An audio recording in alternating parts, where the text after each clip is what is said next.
Hello, this is Angela Anderson, and thank you for joining me today. I'm going to be doing a very special project. It is the Kiss by Gustav Klimt, and I am doing this with a collaboration with Cinnamon Cooney, the art Sherpa. Our group is called Angelooney on Facebook. If you want to join us, there's a link in the description.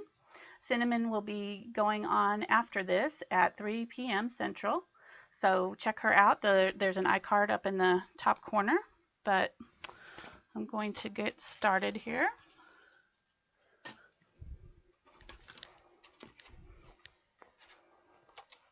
I've started out by covering my canvas with a coat of Iridescent Bright gold. You can use any kind of gold, really. It will help if the gold's not covering, because some golds are sort of transparent.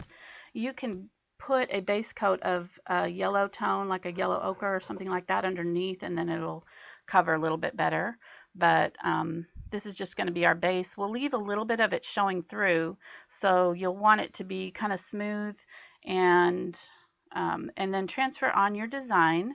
And I used the actual image. This is a public domain image. It's been since 1988. Gustav Klimt died in 1918. That made his artwork eligible for use in the public domain in 1988. So I want to be sure that everybody knows I'm not copying, violating any copyright laws or anything like that. I don't want to cause any controversy here.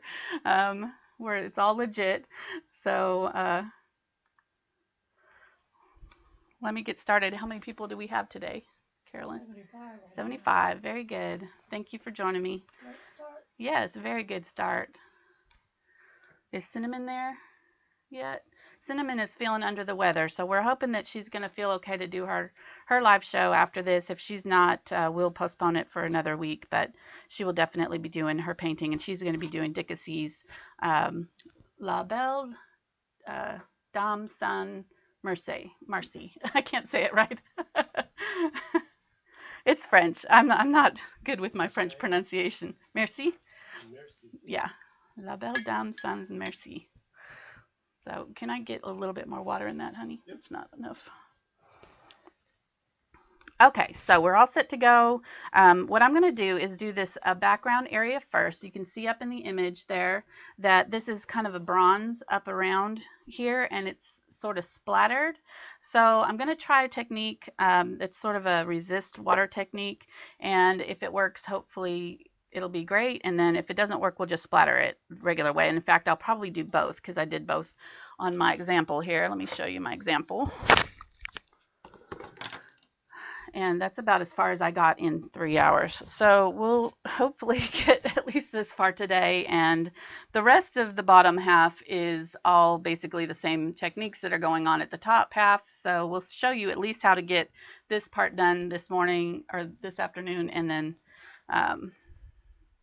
but we'll get as far as we can on this. There's just a ton of detail on there. So, but you can see in here the detail that we're going to try to do with the splattering, I think, hopefully. Whoops. Uh-oh. No, my camera. Hold on. My camera zoomed way in. Uh-oh, I don't know what happened there. Okay, here we go. Sorry about that, guys. The clip went onto my, it clamped onto my Zoom. Camera clip. Okay, we're good.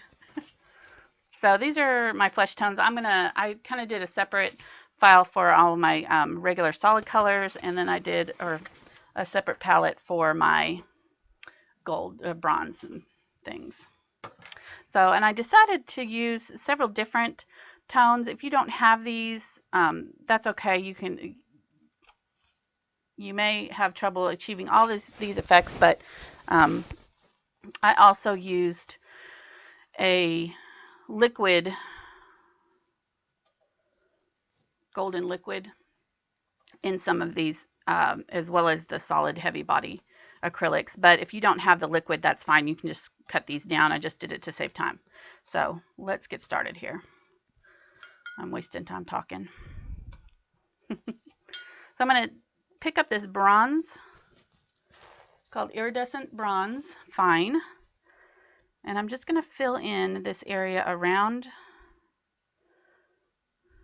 their bodies. And you want to do this fairly quickly so that it doesn't dry on you. You want to be able to splatter it all at once. So I'm just going to fill it in, and you can do these little, use your brush to do like little squares almost in the paint. Cinnamon's here too. Hey, Cinnamon. Hope she's feeling okay. So she's getting ready to paint. Good. Oh yes, I'm all blinged out for my gold painting here today. See, there's lots of Mark people on here. Hi, Mark. Hi, Mark. Hi, yes, Mark. Mark's the fan. He's got his own fan club, I think. Brewing. And with him and his stick man. Stick man. Sorry. If you go outside the lines, just kind of wipe it off there. It won't make a big difference. Oh, I'm outside the camera, sorry.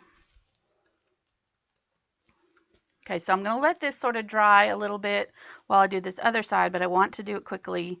I don't want it to dry all the way because I want to lift off some of that paint before it dries. So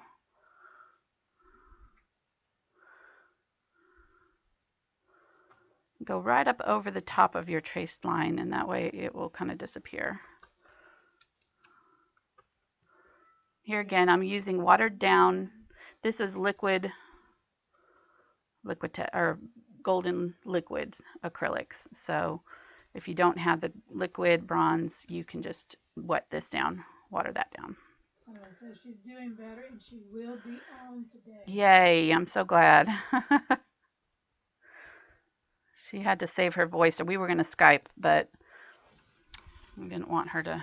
I could have done a stick man tutorial if she wasn't going to make it. Yeah.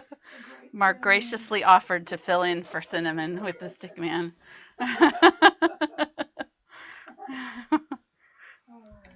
Okay, so this is starting to dry. You want it to do this right at the time when it's starting to dry a little bit. And I'm going to hold my spray bottle, just have regular water here. It's been beat up a few times. And I'm holding it about 2 feet away from the canvas, and I'm just going to spray over the top of this paint. Not too much, just a few droplets. Deborah was asking, what do you trace with? I used graphite paper. Honey, can you hand me right there? It's right tucked in. Yeah.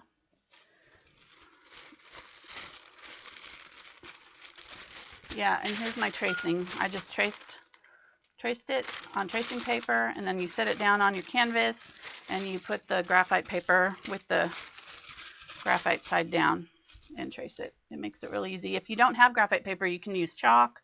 On the back, you can kind of draw with chalk or what am I saying? Charcoal. Thank you, charcoal. Okay, well, I need to dab this off.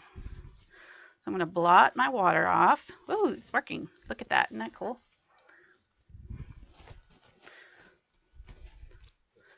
It's working. Let me move it over so you can see. So we let it set for about a minute, I think. Just don't want it to dry all the way. But now, all those areas where we sprayed, it lifted off the bronze and left the gold underneath showing through. Isn't that cool? Now I am going to splatter it though, so I'm putting my cardboard up to protect my monitor, because I made the mistake of doing this without cardboard protection earlier this week, and my monitor had a nice fine spray of gold all over it, so not a good idea. So I'm grabbing some iridescent gold fine here. I'm just going to use my toothbrush and quickly splatter a few of this lighter gold. This is a little bit shade lighter than the background color was. And then if you get too big of a dot, you can just kind of blot it off a little bit. I'm gonna clean that out and pick up some of this rich gold, which was our background color. Or I'm sorry, bright gold. Rich gold is the equivalent in Liquitex. And do some of those. Whoop. Let's get a little bit too watery. Dab it off on your paper towel if you need to.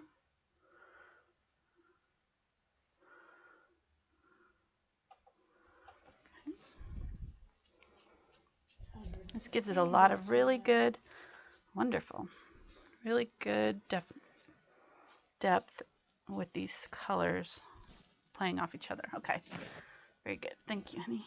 Can you take that and clean that out for me? All right, now I'm just going to blot off my areas that I did not want that paint to be. Any of the extra splatters that got on this area, especially this area here, because it is going to be, the background is going to show. Okay, very good.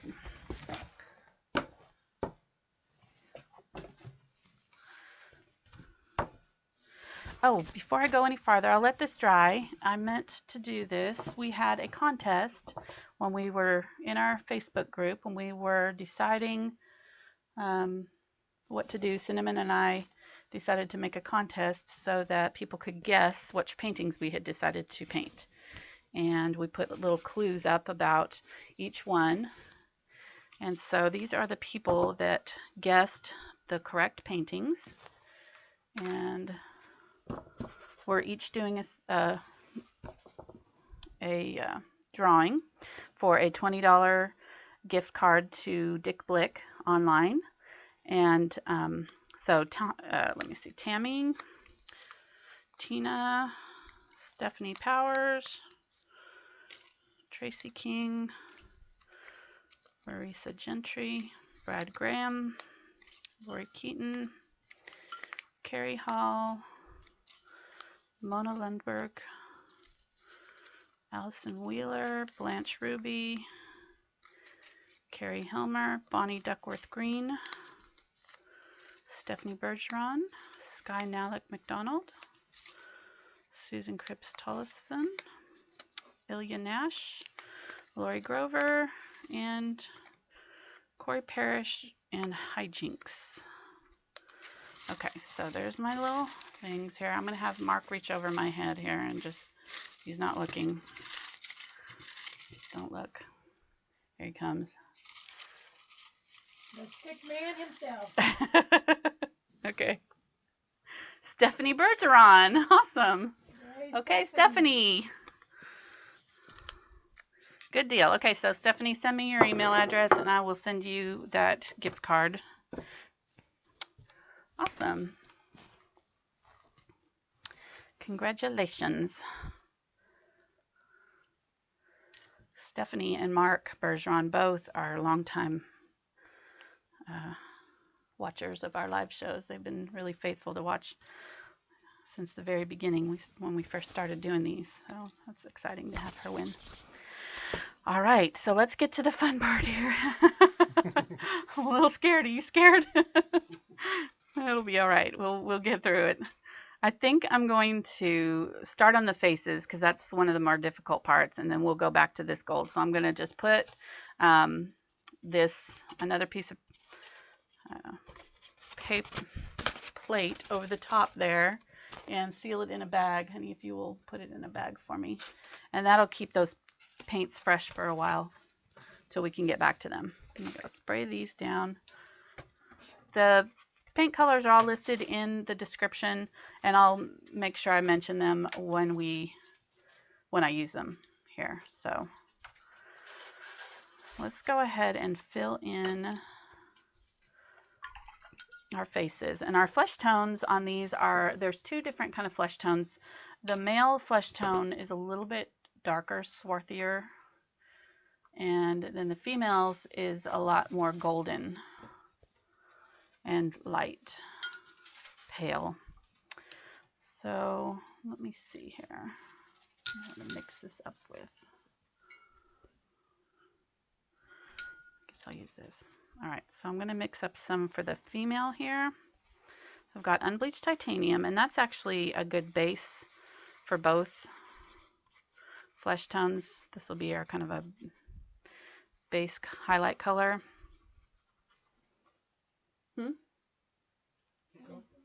Okay.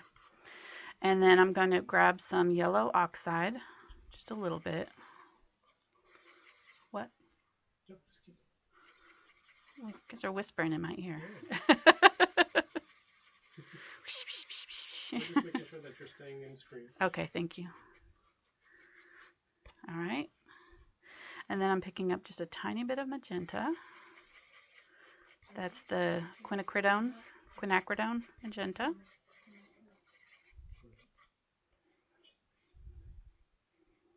Okay, so that's our base tone for the girl. Then we'll add some parts of yellow. Shh, you guys, be quiet. Okay, I'm going to zoom in a little bit.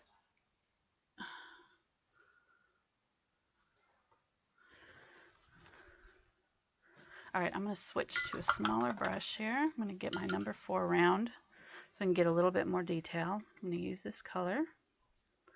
It's just a slightly rosier shade of the Unbleached Titanium. A little bit more yellow and a little bit more rose color. You guys need to stop whispering. I can't concentrate. She so wants to know what we're saying. They're over there like, They need to know. I don't know. I can't concentrate on what I'm doing here. Okay, so don't touch into here because this is still wet and you don't want to lift all of what you've done here. So I'm saying that to myself, and I'm probably going to put my hand in it anyways. So, but note to self, don't touch into that. So you want to kind of cover over just over the top of your line. Whoop. I'm all hopped up on caffeine. My hands are not steady this morning. This afternoon. Okay, so you're just going to fill in her face, and when you get to the parts that you've outlined here, go around them, and then we'll do another coat where we cover over them just a little bit. We actually want to leave them so we can see where to put our details, so we don't have to transfer them back in later. So just keep on filling in.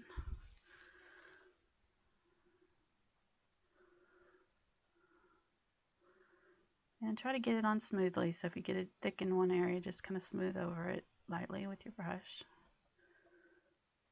You can use a bigger brush if you want to.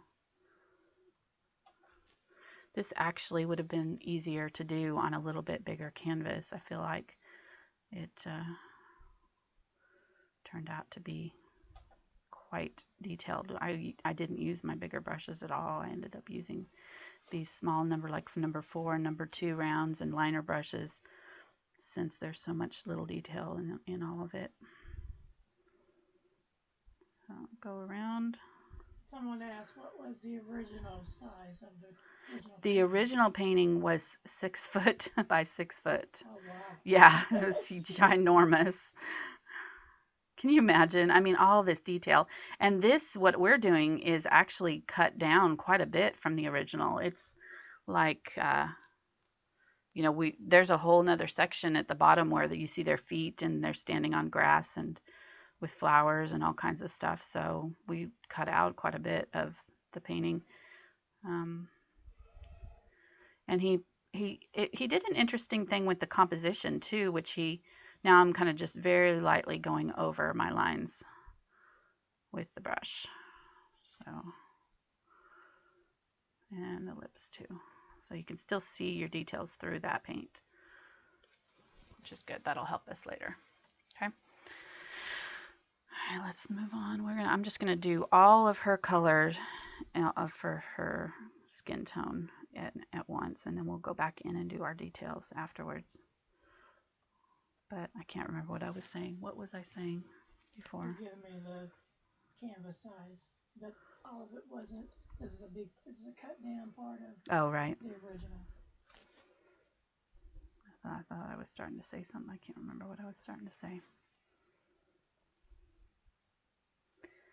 Okay, be real careful with her fingers here.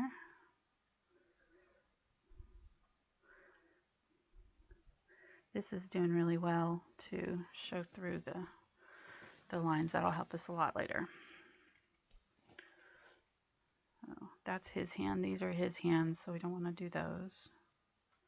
Her other hand is up here.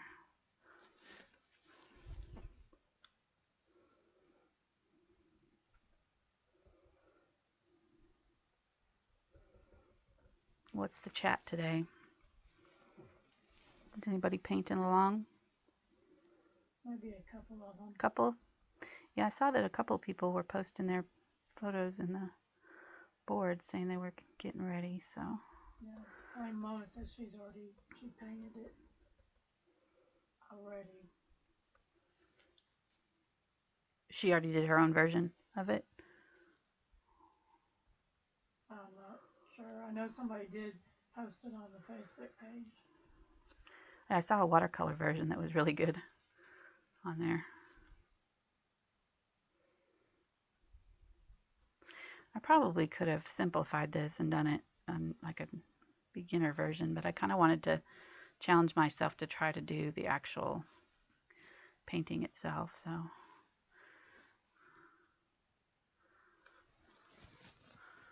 right, she's looking a little bit on the pink side, but we'll tone her down and make her a little bit more yellow rose or yellow gold kind of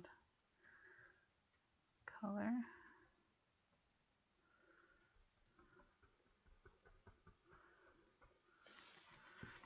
Her hand.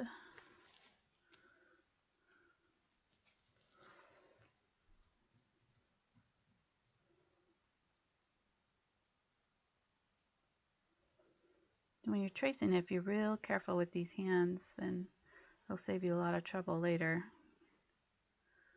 And if you want to draw it yourself too, that would be great because it'd be kind of your own little interpretation of it. I like that idea too. However you want to do. Does anyone know if Klimt used live models or did he work from sketches? Pretty sure he used live models. This lady here depicted, I think, was in a relationship with him. The speculation was that this is kind of a self-portrait of him and her, but that's one of the things I read. I don't know if it's true or not, or if he ever said for sure. He didn't use traceable? I don't think he used traceables, no. But you never know. A lot of the masters did trace stuff, so. This is actually, though, he did use an inspirational, like another painter's artwork for this inspiration, this setting here. So if you go on Wikipedia, you can see the painting that. Huh? Are we supposed to be able to hear Carolyn? Are we supposed to be able to hear Carolyn? No, Carolyn is banned from. I'm in the peanut gallery. She's been bad. No.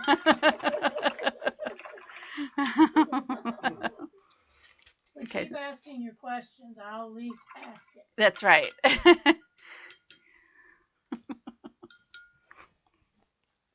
Okay, so for his skin tone, I'm going to use the same one, but then I'm going to add a little bit of this ultramarine blue to it. So I'm just going to pull off the side here.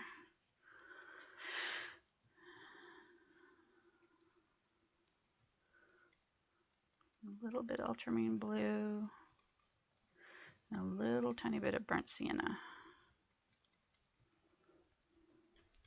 That just makes it a little bit darker, kind of almost gray.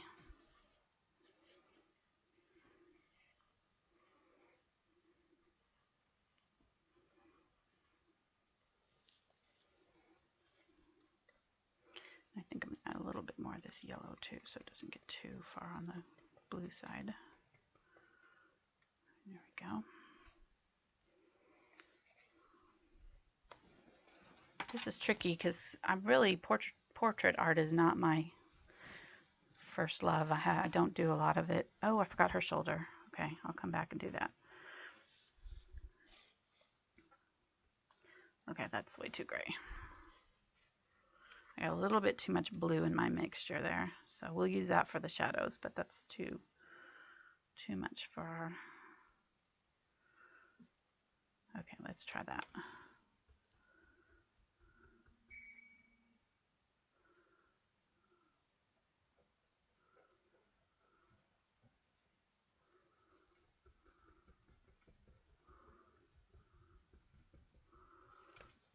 Let me do a little bit more. Let me put a little bit of burnt umber in there.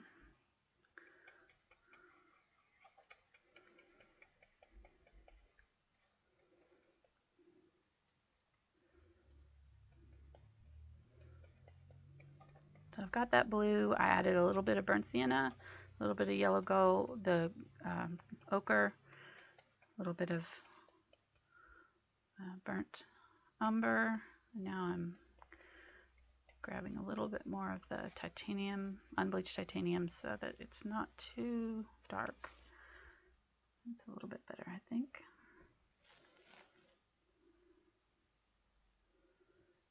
I just wanted about a shade darker than hers in value, and a little bit on the blue-brown side. We're going to add other colors to this too, so don't worry if it looks a little bit weird right now.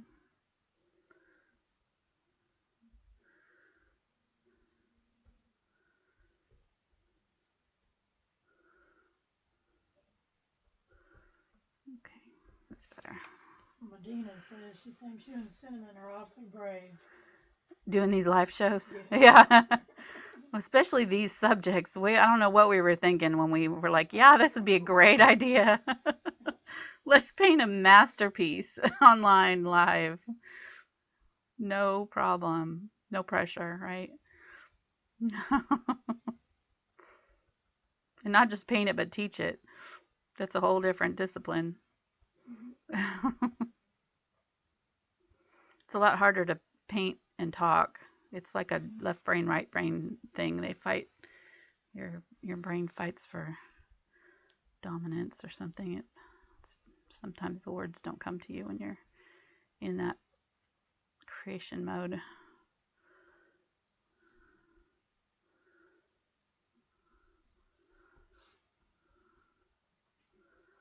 Okay, so we're still just filling in here. Sorry, this is kind of tedious, but it has to be done.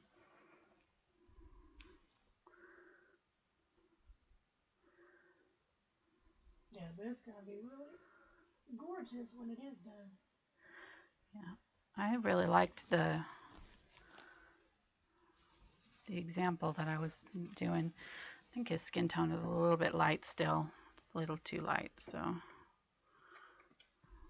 not happy with it yet, but hopefully it'll dry a little darker. So refer to your picture to kind of see where these hands are.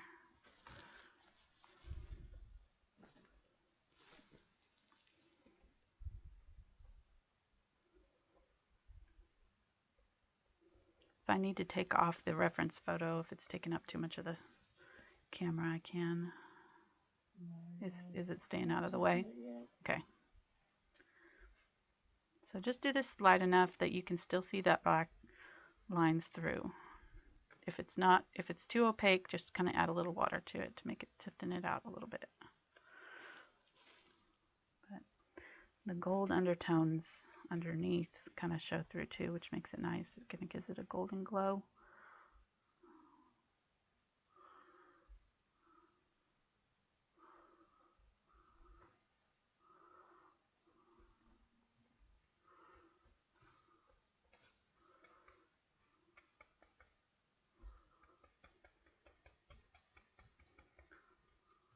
What's going on in the group chat?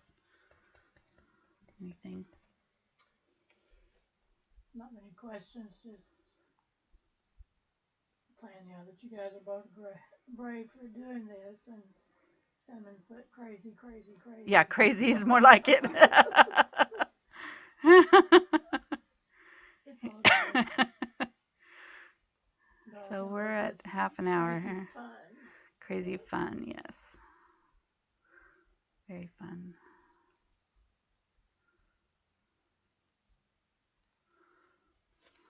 Yeah, and I hate that Cinnamon's feeling bad because this is kind of an epic long day. She's listening to the video and popping in and out. Okay. Chat if I miss anything. Good. Okay, I gotta go back and do her shoulder. So that's dry. I don't think I put my hand in it yet. Grab some of that from over here.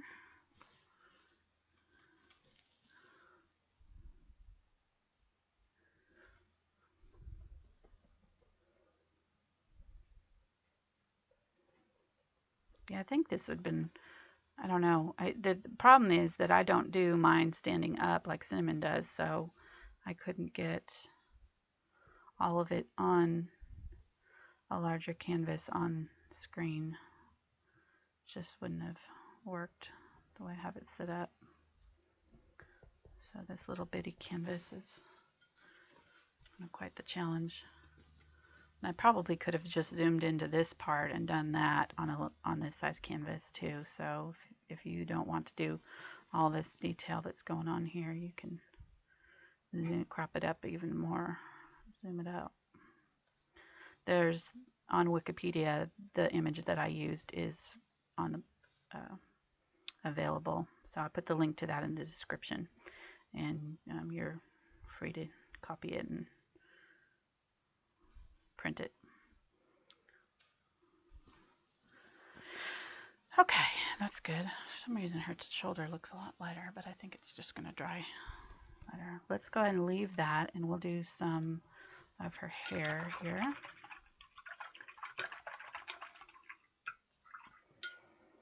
So her hair, I used burnt sienna and raw sienna, these two colors. So thin it out a little bit. You're using a tiny brush, right? This is a number 4 round. So it's small. Oops, I forgot his thumb. Gotta go back and do that thumb. He's thumbless. Somebody's asked, what is good lighting when setting up an art studio? What sort of bulbs? I'm finding that the larger lumen, the better. So like, well, there's warm light and warm lights are the like incandescent bulbs, and then the LEDs are what I switched to. I switched to all LEDs in my studio for one reason, that they're a lot less heat coming off of them, and I was just getting super hot in my studio. So that's been a great benefit. And then the other thing is that you can adjust, you can buy them in different lumens, so you can get them in warm light or more fluorescent light, or I kind of have a combination of both to kind of balance each other out. Daylight is generally kind of right in the middle, I think. So look for bulbs that say daylight, or but get the highest lumen. Isn't that right? Is that, yeah, highest lumen you can get. The more lumens, the more. Yeah, 6,500 or 7,000, right? Or yeah, 65. Yeah, something like that. So that's a good question. I still struggle with lighting, and in fact, with this one being that it was gold, we kind of had to adjust the way we do our lighting, move it away from the canvas a little bit and dim it slightly because it was just too shiny. So I'm hoping that this is showing up okay. You have 19 bulbs plus an LED. Right. Yeah, plus an LED bank which has how many? 600 yeah. bulbs in it, little mini ones. Well, I just looked up at it. That wasn't smart. Yeah, exactly. I'm a little blind there for a second. Okay, so I'm going to leave that for now. I kind of did a little texture in it I left it semi-transparent. We'll kind of scrub some of the raw sienna into it later once it's dry. I got to get his thumb in there. I forgot his thumb. Here we go.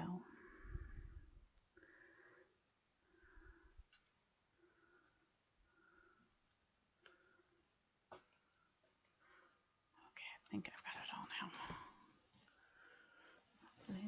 she's...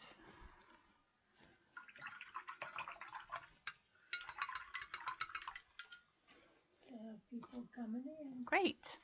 124 right now. Welcome. That's awesome. It's one of my best live shows. Numbers. Okay, so now I'm going to put in some yellow tones into her skin. I'm not going to use straight cad yellow. I'm cutting it a little bit with Unbleached Titanium here. And I may even add a little bit of the titanium white just to brighten it up just a little bit more.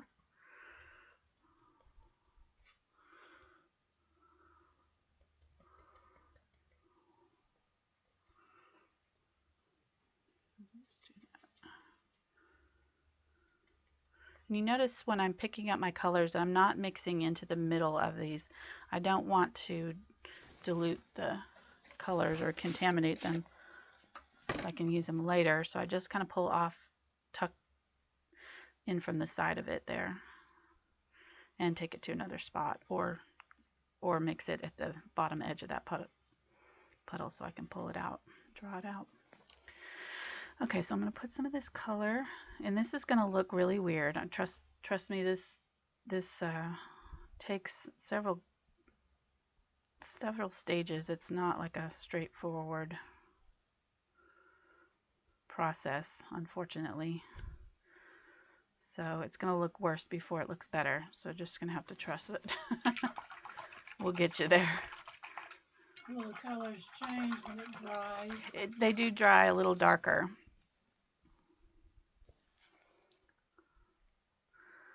Oh, my brush was... Okay.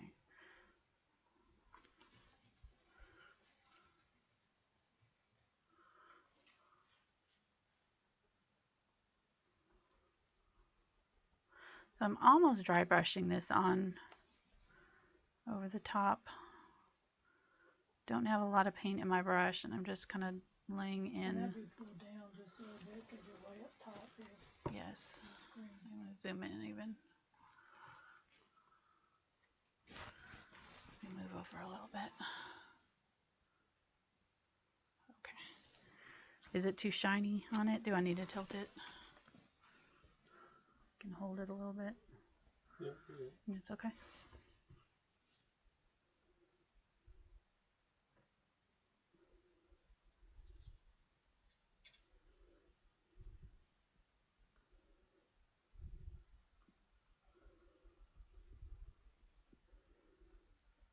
So I'm just almost kind of scumbling it in on top of that so that some of it shows through underneath. But I'm brightening it up with this yellow.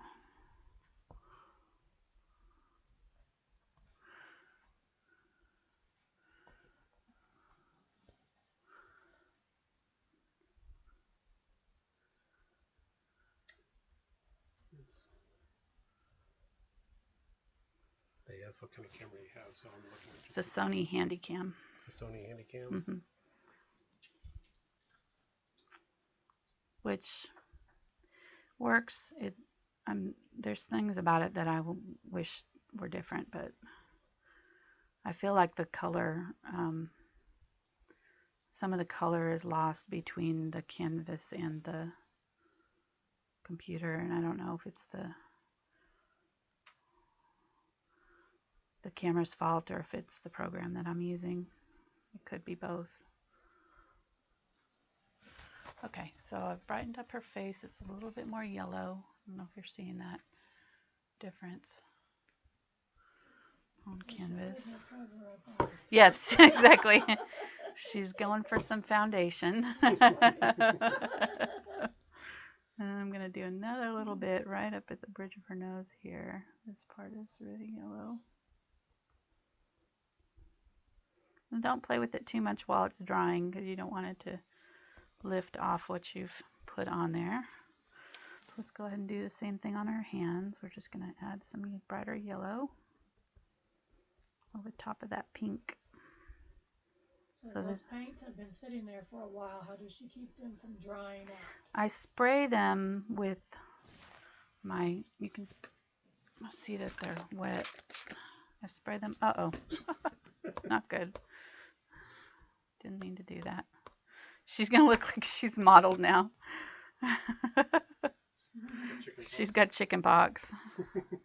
Hopefully that I did. I sprayed her with water. Lovely. So when you spray your paints, don't do it over the top of the painting like I just did. Okay.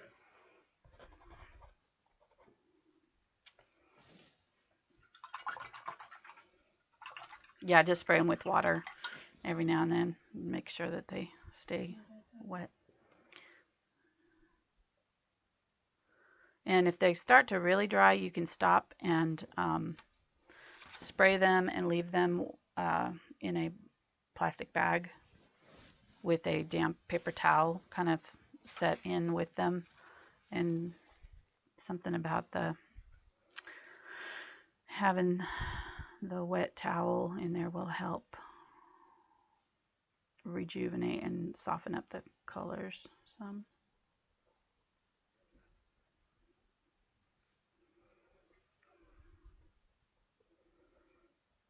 So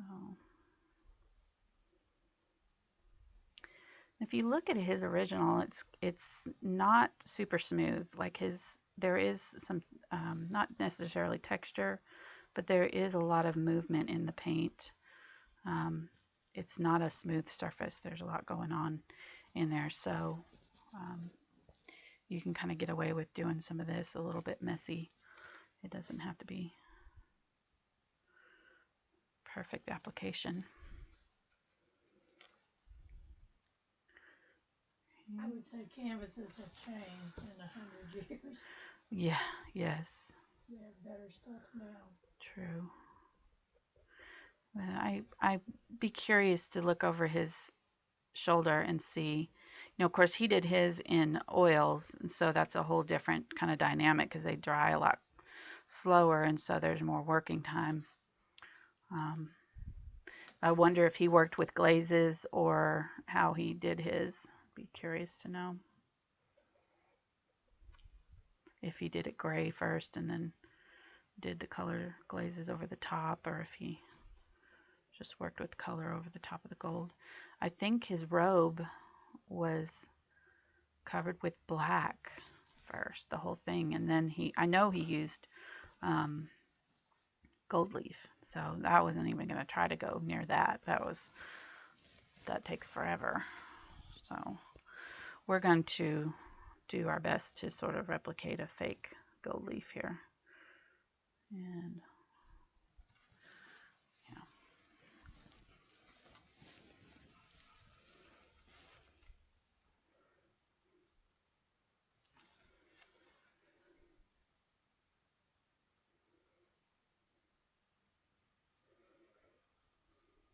Okay, how are we doing on time? So we're 45 minutes. Not too bad, but definitely got a long way to go. We're going to probably take up all of the 3 hours that we have allotted to us. Well, like you said, I think teaching the techniques at the top and then making finished on the bottom. Mm-hmm. Yep. It'll be their homework. Yeah, your homework for today is finish your colors. This little area here is actually his skin tone, so I don't want it to go too far on her side. And that finger is a lot thinner than I did it.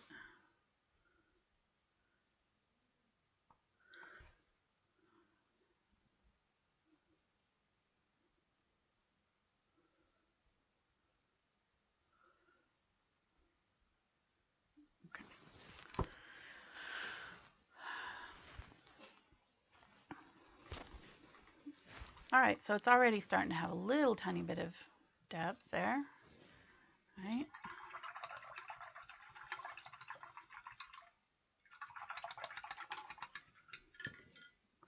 Now I'm going to switch over to an angle brush. I have a 1/4 inch angle here. Just making sure you're still. Okay, thanks.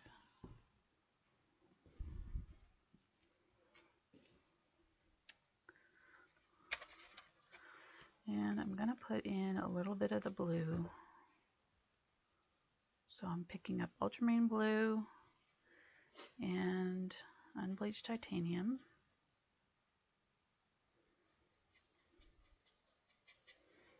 A little bit too, and I'm watering it down. Okay, so it's a little bit.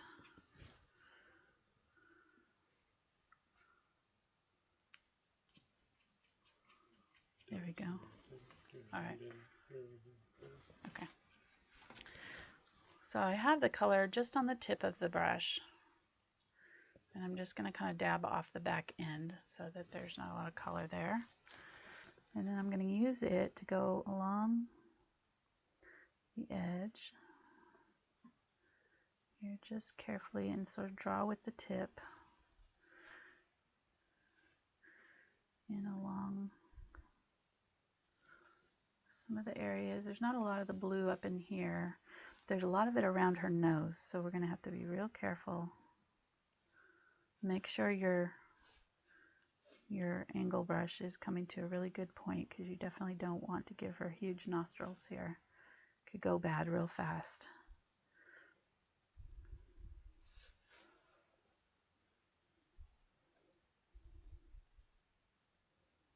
It's going to look weird at first, so don't worry about it if it looks kind of weird. We're going to tone it back down with some other colors, but we're just going around the outside of that nose and kind of outlining it a little bit and a little bit underneath.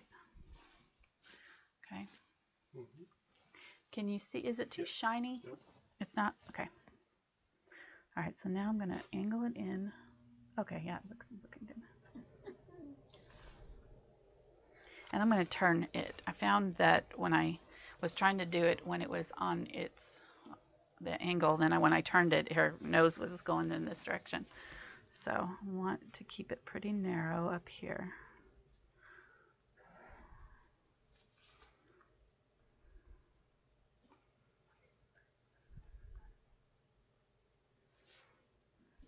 I can hear myself there.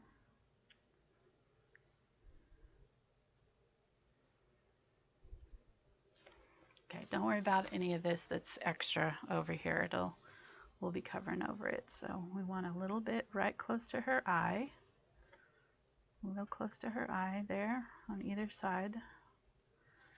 And then up in her eyebrow area. So it's coming out around that nose that we traced, and then it's angling in and then angling back out towards about the time that you get to her eyes here. They should be coming out a little bit more. So probably going to go back in and These are great makeup tips.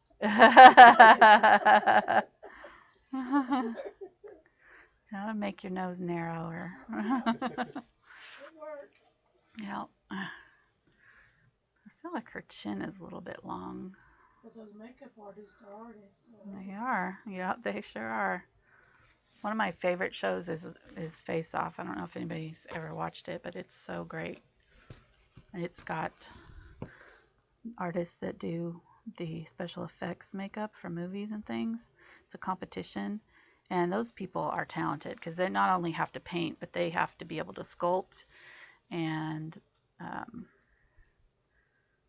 do sculpture, do pottery. Like they have to like form this stuff, and then they have to, and also be able to fabricate costumes and all kinds of. It's crazy, all the stuff that they do in that show. I love it. Okay, so looks really weird, but we're gonna leave it. I want to go put some more blue tones in the rest of her skin, let that dry really good before we mess with it anymore, because we don't want to lift off what we've done. So her shoulder here has a lot of blue all up along it. So go over the top of your lines now. This is where we're going to kind of try to hide those lines a little bit. If you need some more, just pick up a little bit more ultramarine blue and a little bit of that unbleached titanium. And just softening it up. Oops, I'm not showing it, sorry.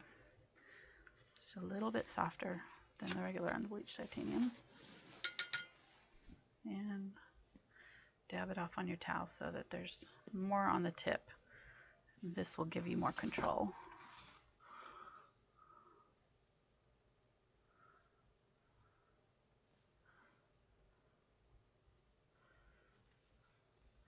And right here, it's a little bit farther down, so you can just kind of stack your brush strokes down somewhat, overlap them a little bit, and bring them down. Okay.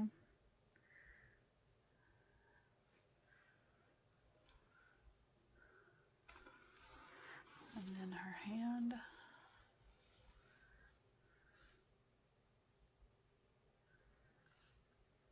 People are saying that it's looking great. Looking wonderful. Thank you.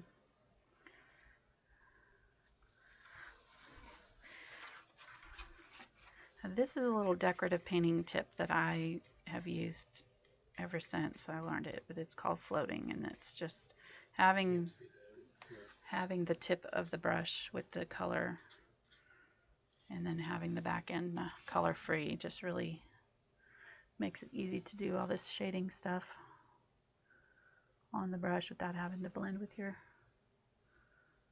brush strokes or anything. He's got some blue on his hand here too. Go ahead and put that in. He's got some like wiggly shapes. The technical term, wiggly? Wiggly shape, yep, that's the technical term for it. I'm just going to put a little bit of this in him. And I almost wonder if this was painted blue underneath and then he did the colors on top of it, because there's a lot of blue down here in her dress too that made me wonder, or I don't know. Be curious.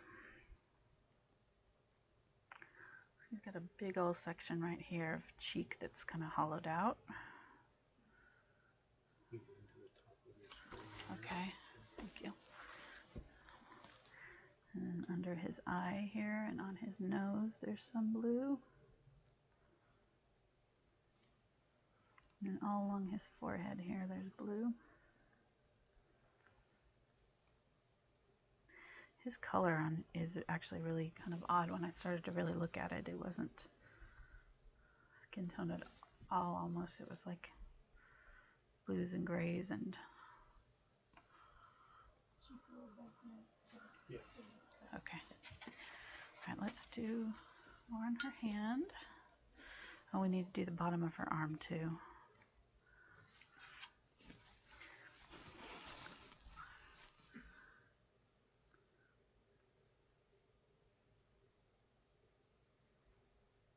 Keep it real narrow.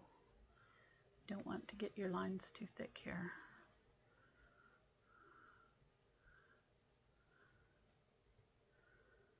A little bit right in the middle of her hand here. I'm going to shadow that middle area.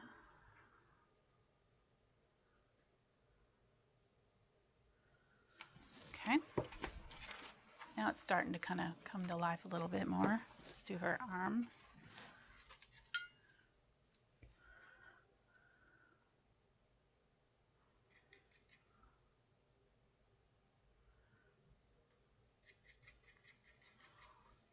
Is anybody painting along, having any questions, or doing okay, keeping up? Questions so far. Somebody, Bonnie said, Angela, that is perceived as opposed to local color. Opposed to local They're color? talking about the blues. Yeah, I'm not sure what that means. No, we're fine. There's too much going on. I can't keep on track. Oops, I'll put a little bit brighter.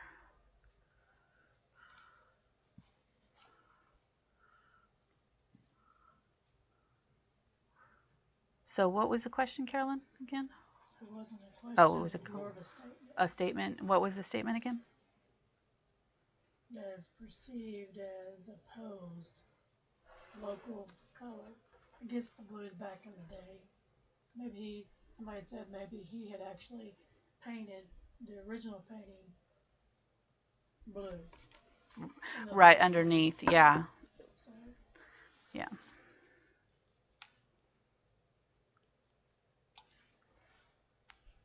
Okay, so if you get an area like this where you see the end of your line like that, just pick up a little bit of your base color. And this time I'm just going to grab Unbleached Titanium. And I'm just going to blend over that just slightly.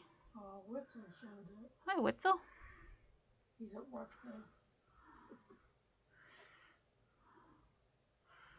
Okay, so that's good.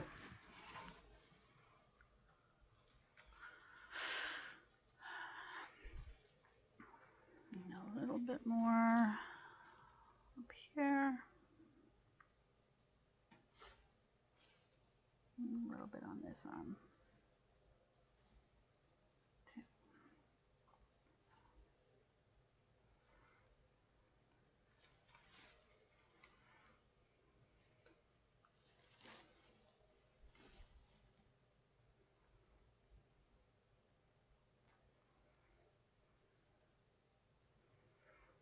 Okay, so I'm going to grab some of this yellow again and put some more of this yellow in here on her arm. Make sure your blue is dry or don't touch into it. So, thank you.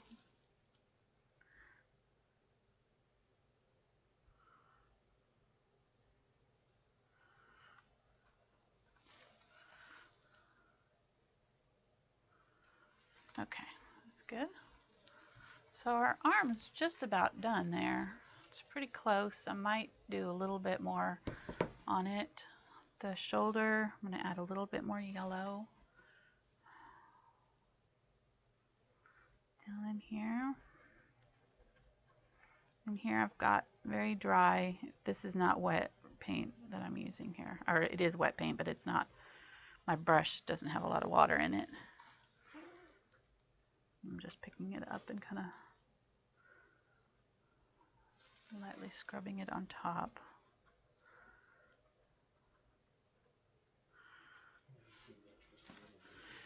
Okay.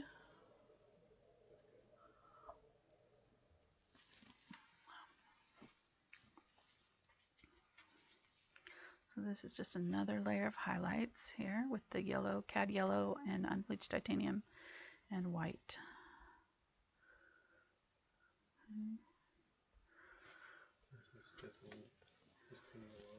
Oh, hey, Stephanie.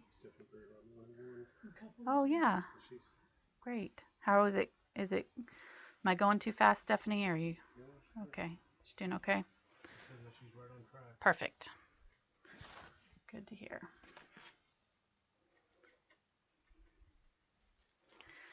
Okay, I'm going to put a little bit more of this gold up underneath her eyes here.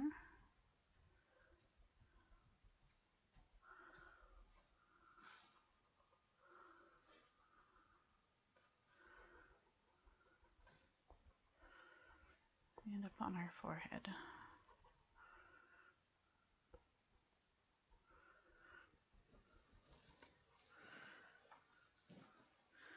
So looking good so far, I think.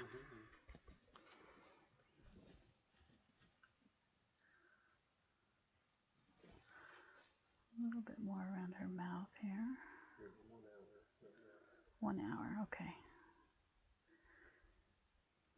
Well, the face is the hardest part. Everything else is pretty quick, pretty straightforward. After this, these faces were the most difficult for me. So I wanted to leave. The face is the hardest part. Can't beat around circle, right? What? The face, the stick man, is the hardest part. Huh? Stephanie says she's just a bit behind you, but Okay. Keep going. Okay, good. All right. Okay, so on his face here, I'm going to pick up a little bit of the yellow ochre here, and I put some of that yellow that I used on her highlights up in his brow area right here. And then I'm going to put a little bit of the yellow ochre in also. Yellow ochre will help kind of even out the skin tone. What brand of brush are you using? This is a Perla, Escada Perla brand. I actually really like this. I have several of these. I also have the... How do you spell Perla? Um, and then I have the Robert Simmons Titanium line, which is, they have a lifetime guarantee on these brushes. They're great. And then the other one here is a sapphire in the Robert Simmons. Robert Simmons is probably my favorite brush company, but then I did buy the Escada. I bought the Perla and the Escada also. So they have a long and a short line, like handle length. So they're a white synthetic. They have a pretty good snap, but they're very soft. I tend to like a softer brush. And I know Cinnamon had a tutorial about brushes, and this one, the titanium line, is a firm brush, so it's definitely better for thicker applications. We'll be using it on a lot of this down here. Yeah, somebody's asking, they're moving from non-professional brushes to a better quality set. What would you recommend? Well, the Robert Simmons is definitely, any of their line are probably my favorites. They have a Simply Simmons line that Cinnamon really likes. That's the extra firm, I think. And then this one's the titanium. The brushes are, the titanium line are fairly expensive. I think this brush was like $7, but I got it on sale for like half price. So a good brush is going to run you at least $3, at least on sale. That's pretty much kind of a minimum starting. They should be about $5 to $15 for a decent brush. And I like the Taklon synthetics. This is a Taklon, I believe. And then these are nylon, I believe. So,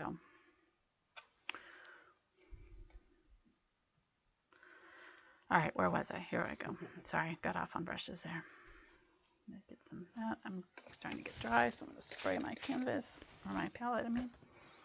Not my canvas. Fortunately, she didn't get too mottled. I had a spot on her shoulder here, but it was fixable. So I'm going to grab some of his skin tone base, which was this one right here that we mixed up earlier, and I'm just going to add some of this yellow ochre to it. And use some of that in here to actually need some of the unbleached titanium to make it a little bit more opaque. Pull it down so it's not in the square of the preview. Okay, let me zoom in just slightly. Okay, the hands were the trickiest part, so I'm kind of avoiding those. Putting them off. But I actually found kind of a cheat for them that worked pretty well, and I would say if you like the look, then leave it. You know, if you choose to keep going, you can, but here, I'm gonna get this on him. And so basically for each of them, we did the base color with the kind of a rosy tone, and then we did another top coat with a more golden tone, and we did the blue shadows in the skin tones. What was the color used for her hair? Her hair was raw sienna. I'm sorry, burnt sienna and raw sienna both. I'll be doing the raw sienna here in a minute. Burnt what? Burnt sienna. Oh, Okay, so I'll put some in the hands.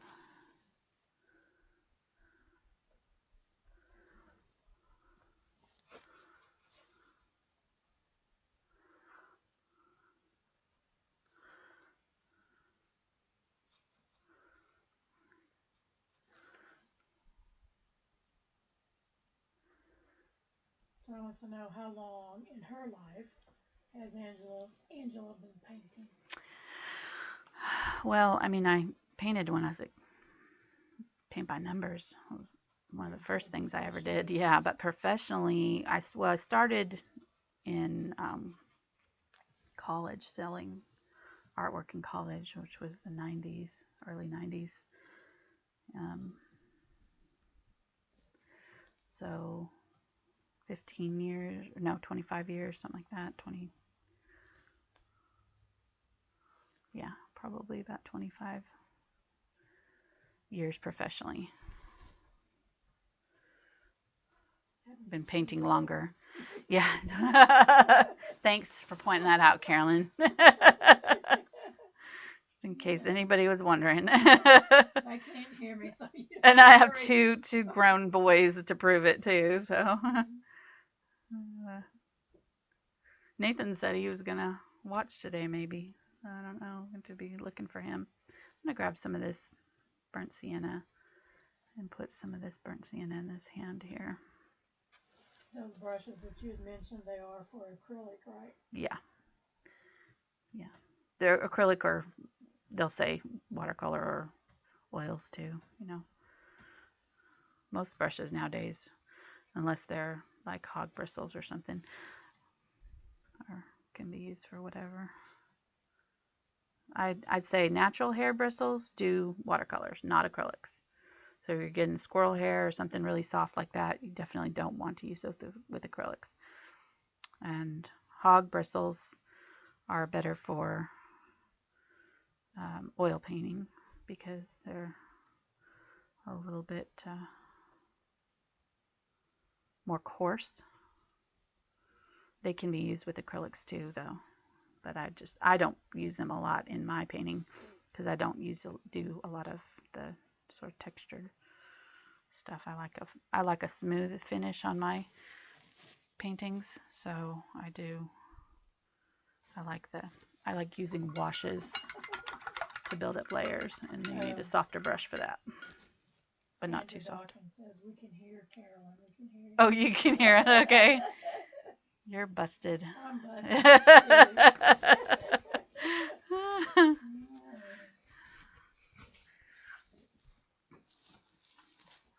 Okay, so that was burnt sienna that I was using to kind of shadow his hand there. That kind of is giving it a little bit of depth now. And then I think I'm going to use some of the burnt sienna too. Here again, I'm just kind of dipping it in the tip of my brush. I'm going to use it on him, a little bit on his chin. Got this really shadowed area right in here. Need some darker. I can hear Scooter snoring. My dog's in here snoring. That's hilarious. We've put him to sleep. He's out. He doesn't care. He doesn't care. I know. He doesn't care. Like Mom does this all the time. He just wants to be in here with me. He doesn't care what I'm doing. Make sure that that's dry. I'm going to go ahead and put a little bit of, whoop, I'm off the camera. Put a little bit of shadow along the top edge of him there. I'll also put some darker blue up there. I didn't do that. Okay.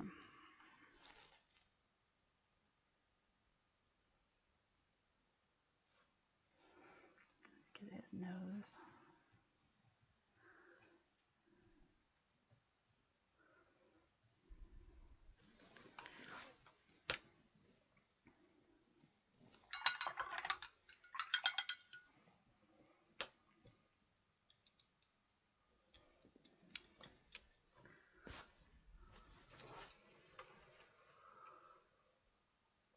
Somebody asked, did the original painter use gold leaf in his original?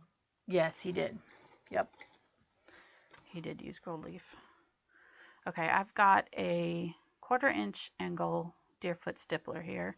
Now, this is what it's supposed to look like, and this is mine that I've used for years, and this is what happens to it.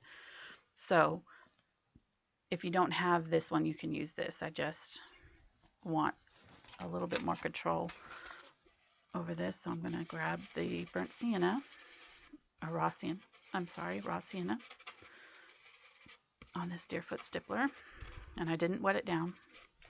And I'm just going to use it in her hair here to kind of add a little bit. Well, let's add a little bit of burnt sienna into it too.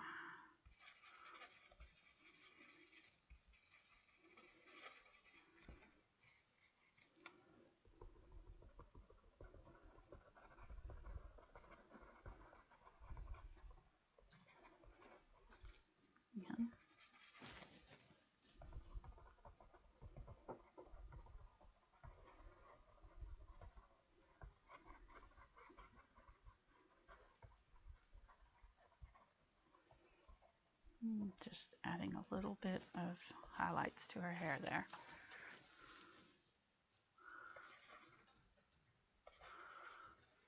What's going on?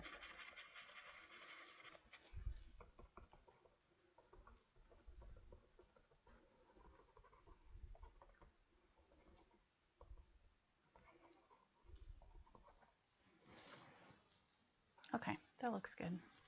Maybe a little bit on the orange side. I kind of wish, let me see if I can add a little bit of unbleached titanium on that to the raw sienna.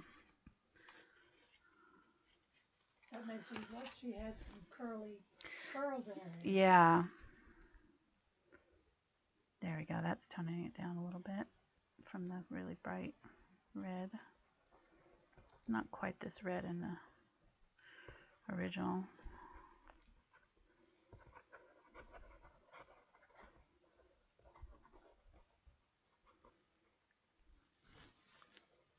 Okay, I may decide to mess with it some more later, but we'll leave that for now. Let it dry. Whoop.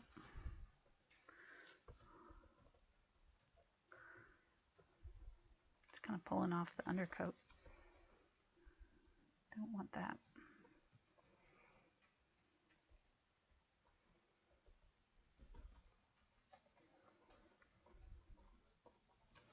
Okay, let's leave that.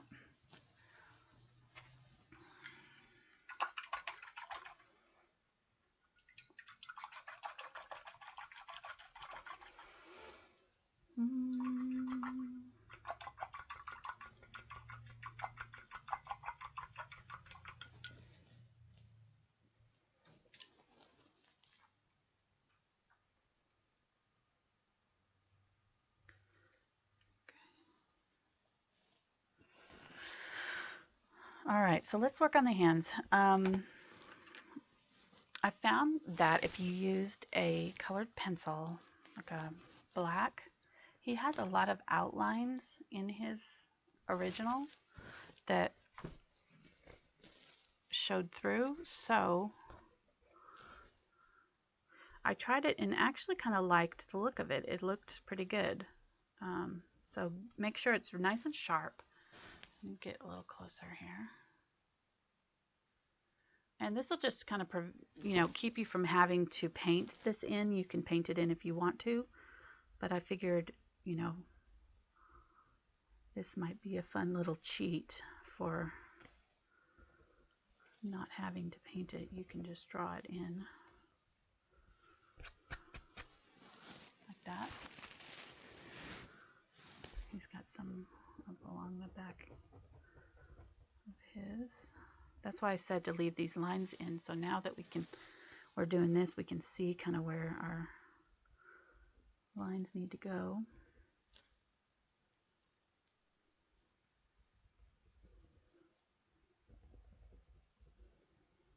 You could probably use a charcoal, but it might be a little bit messy. And I also tried it with a pastel, and it was also a little bit messy because it blended out. So the pencil kind of seemed to give you better control. You could use probably a pen, even if like one of those Faber-Castell pens that you can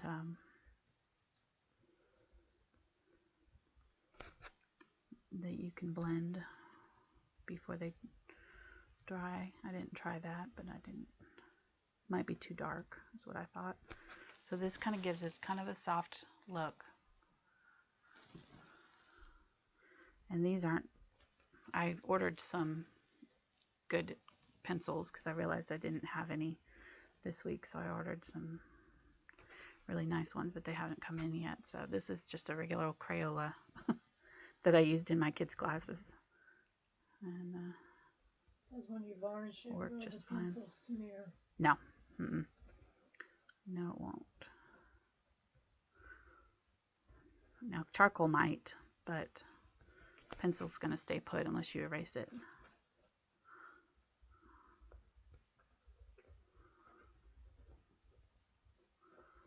So this makes it a little bit, I just think it's kind of a neat effect, and it looks really good to me. So I say easier the better, right? I'm always looking for little shortcuts that I can help make it accessible for people who may not be as skilled with painting. Because all these little fine lines can be pretty tricky to try to paint.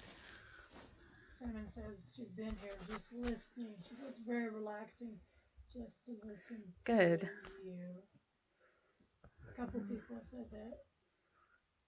Maybe I need to wake them up. I'm putting people to sleep is what you're saying. They're just very relaxed. I am low key today. I'm kind of in one of those mellow moods. Plus I'm trying to make sure that this kind of comes out right, so I'm concentrating. I'm always quieter when I'm concentrating really hard. Okay, so if you get where you've kind of made a little mistake here or anything, you can just take your eraser and erase it, which makes it really nice. What are you saying, hon? You're close to your upper left corner. Okay, I'll move it over. Okay. There, better? Just cut that preview window. Right, yeah. Well, I wish that I could zoom in on the preview window while I was doing this, but I don't have it set up that way. People could see a little bit better. Okay, so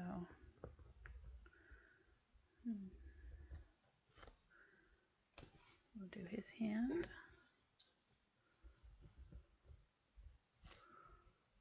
Shoulder a little bit. The shoulders, like there's some areas that aren't as dark, so you won't need to do the pencil around everything.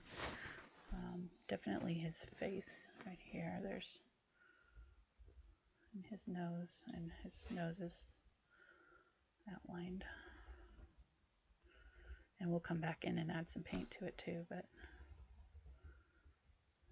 I think I didn't get his cheekbone there very good. Can't wait for the whole Downtown Abbey tribute. Downton Abbey, I know. I need to still do that. It's 3 hours of recording, and I didn't talk while I was recording it, so I'm going to have to dub the whole thing. So that should be interesting. Okay, so I'm going to do her eyes with this too. And this gives it that really soft effect, because in the original painting, her eyes are very soft and dreamy. They're not a dark black. Although I'm using a black pencil, it's not coming off as black. It's a kind of a lighter version. I'm going to go over this with some paint too, so don't worry about that too much. I'm just kind of darkening it up for now. And I'm going to do her nostrils too.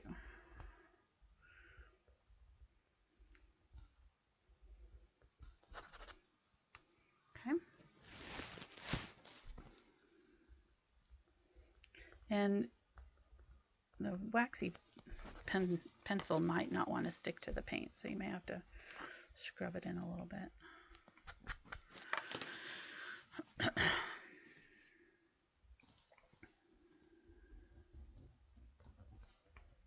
I got to get past these faces, or we're never going to have time to get all of the other stuff done. I'll do the hands really quick here.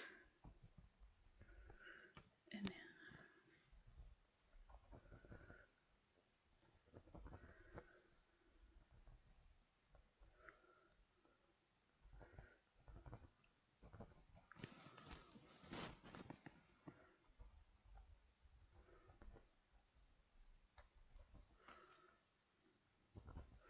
I'll do a few more details on her face, a few more on his face, but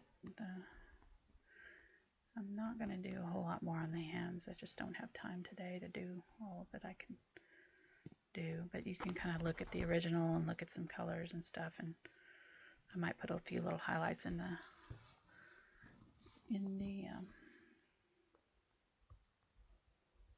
nail beds and things, but we'll see how we do here. We gotta get this gold going on. That's one of the funnest parts. So this is the difficult part. The gold is really fun. The rest of it's pretty easy if you can get past this part.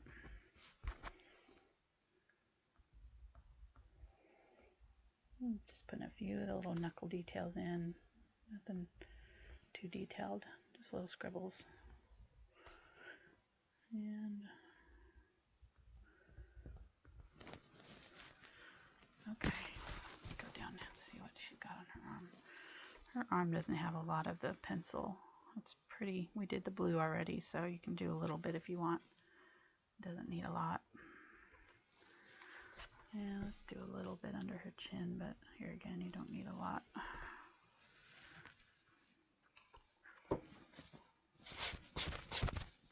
Okay, so we're getting there with the details. I think we're getting pretty close. Oops, sorry. Hands are looking okay, I think. Isn't that a fun trick?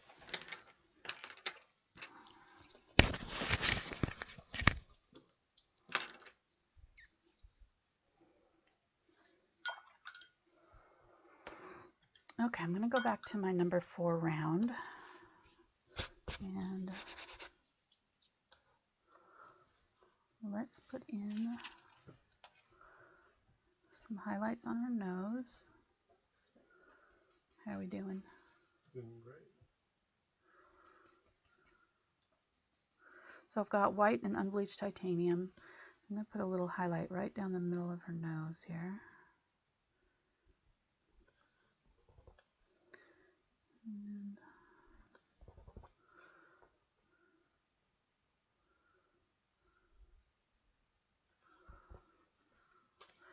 And I'm going to pick up some, these are drying.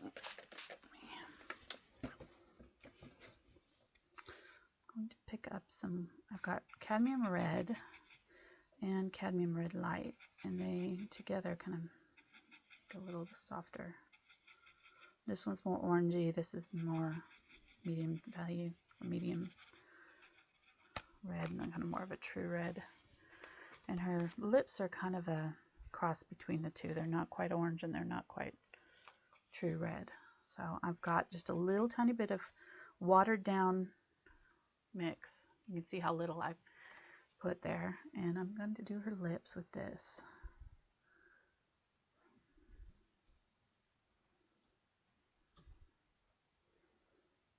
How do you decide which brush to use? I try to get the biggest brush that will fit in the area that I'm wanting to paint. So zoom in a little bit more.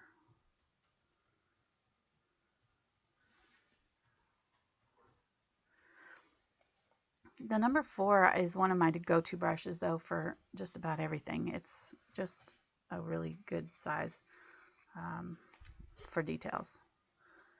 And I'm going to add a little bit more to the top lip here. It's a little bit darker.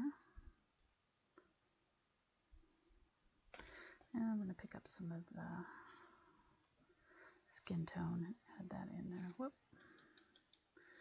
Mix it a little bit first. Add that in too. Kind of soften it. And soften the edges of the outline slightly.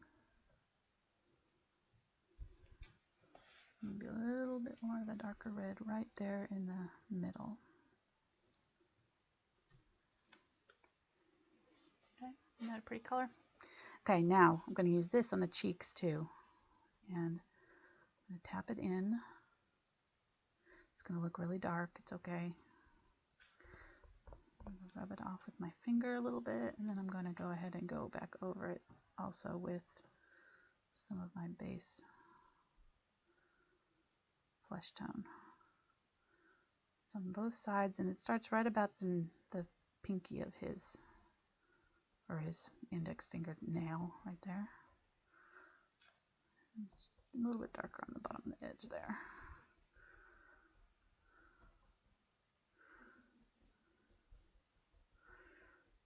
Just kind of tapping lightly. Okay, so now it's way too dark, right? So we're going to get a little bit of that base unbleached titanium there.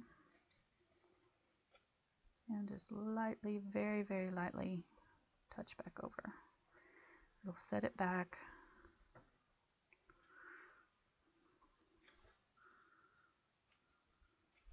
Soften it up, kind of make it look creamy and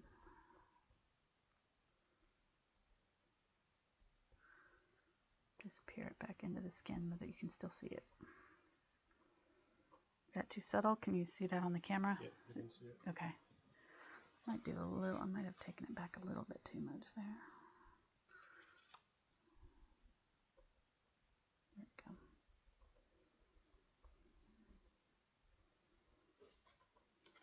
Okay. Same thing on this side. We're just going to touch back over it with our flesh color. The unbleached titanium, really mostly unbleached titanium here. And I'm just kind of lightly tapping back over so that it's softening up. Very little color. This is basically dry brushing it.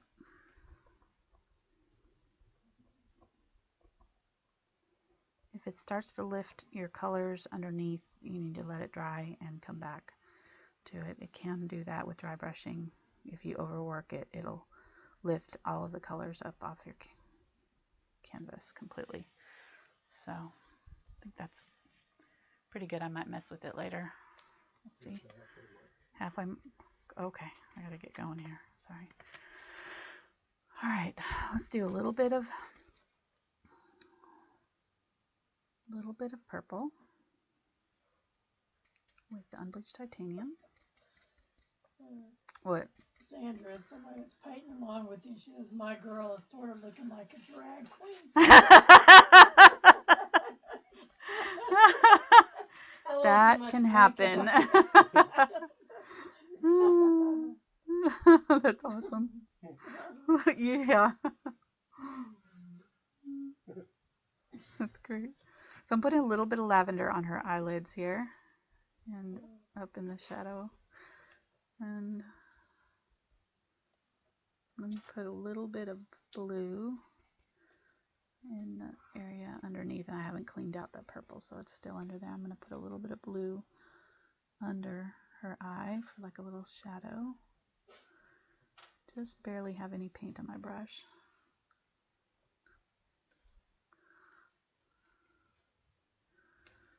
Okay.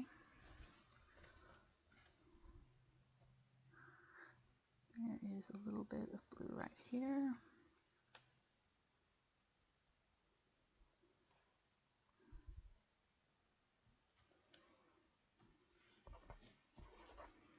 If you get it too dark, you can go back in with your lighter color and soften it up.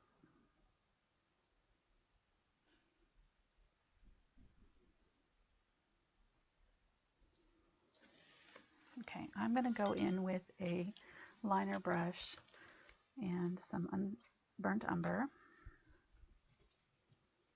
The paints are starting to dry out.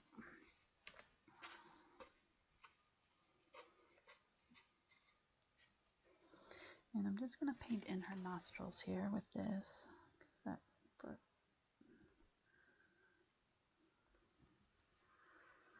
And I'm going to also do her eyelashes. I'm going to do another coat on her eyes here. Do her eyebrows.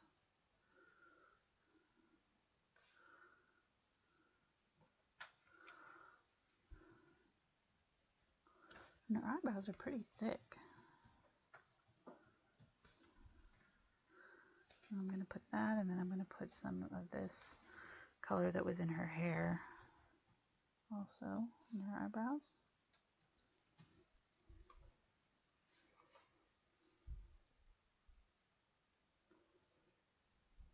Okay. Looking pretty good.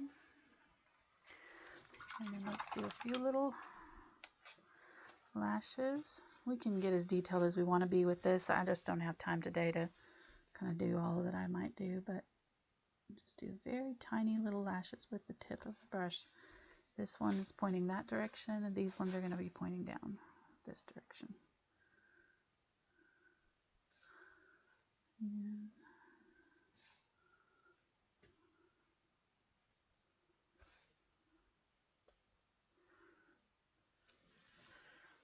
okay, I think we're good. I'm gonna.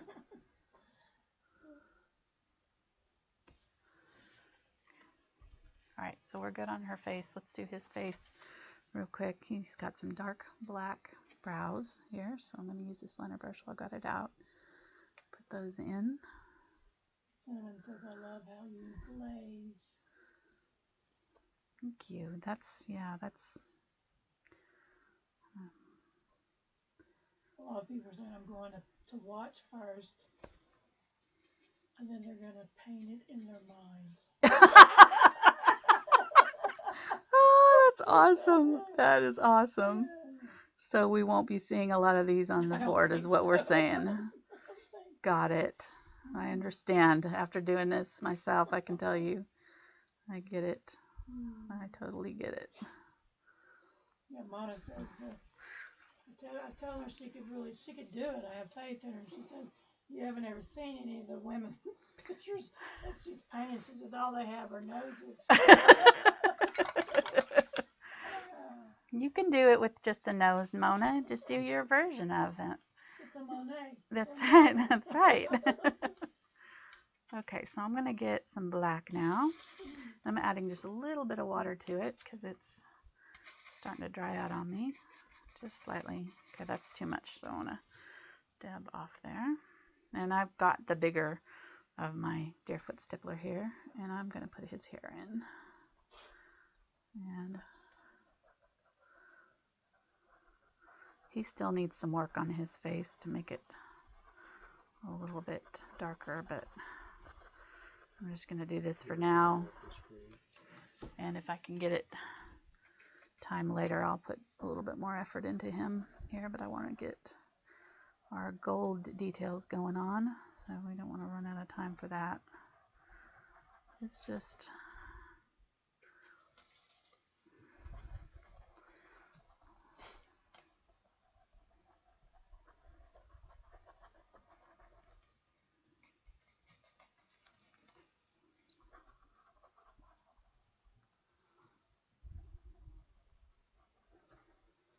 Cinnamon said that she painted this really large. I can't even imagine. How big was the canvas, Cinnamon? You told me. I can't remember. She said it was really big. It just would be incredible. Okay. Yeah, Bonnie had a good point. She says, what would art be if we all painted exactly the same? That's right. Way? That's right.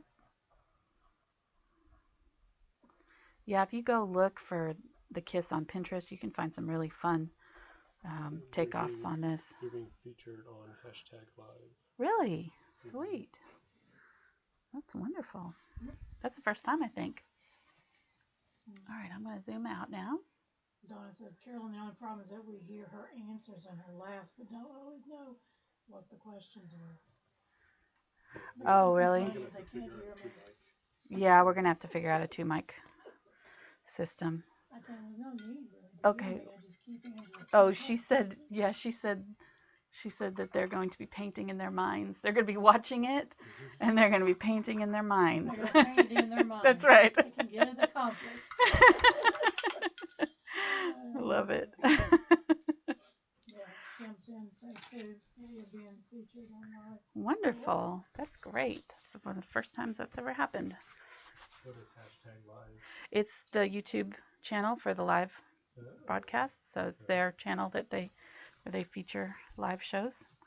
Awesome. Okay, so let's get to the fun part. I think we've got enough going on here. I'm not happy with him yet quite, but we're just going to move on and call it good for now, and we can come back to him later. So actually, let's go ahead. Let me think. Yeah, I'm going to set these aside and let them kind of condition because they're starting to dry out. So I'm going to spray them a couple of times and stick them in a plastic bag to sort of moisturize or re-moisturizing them. And I've got my golds from earlier, my metallics. And we'll work on his coat over here and our background area here around them. They've got kind of a halo effect going on. So I decided when I was doing my example that in the original there's so much texture going on that it really was helpful to have some texture. So I decided to use a gloss gel medium. If you don't have this, you can just put on your heavy body acrylics extra thick and it should be okay. But this kind of was fun to use. So I'm going to use this with this gold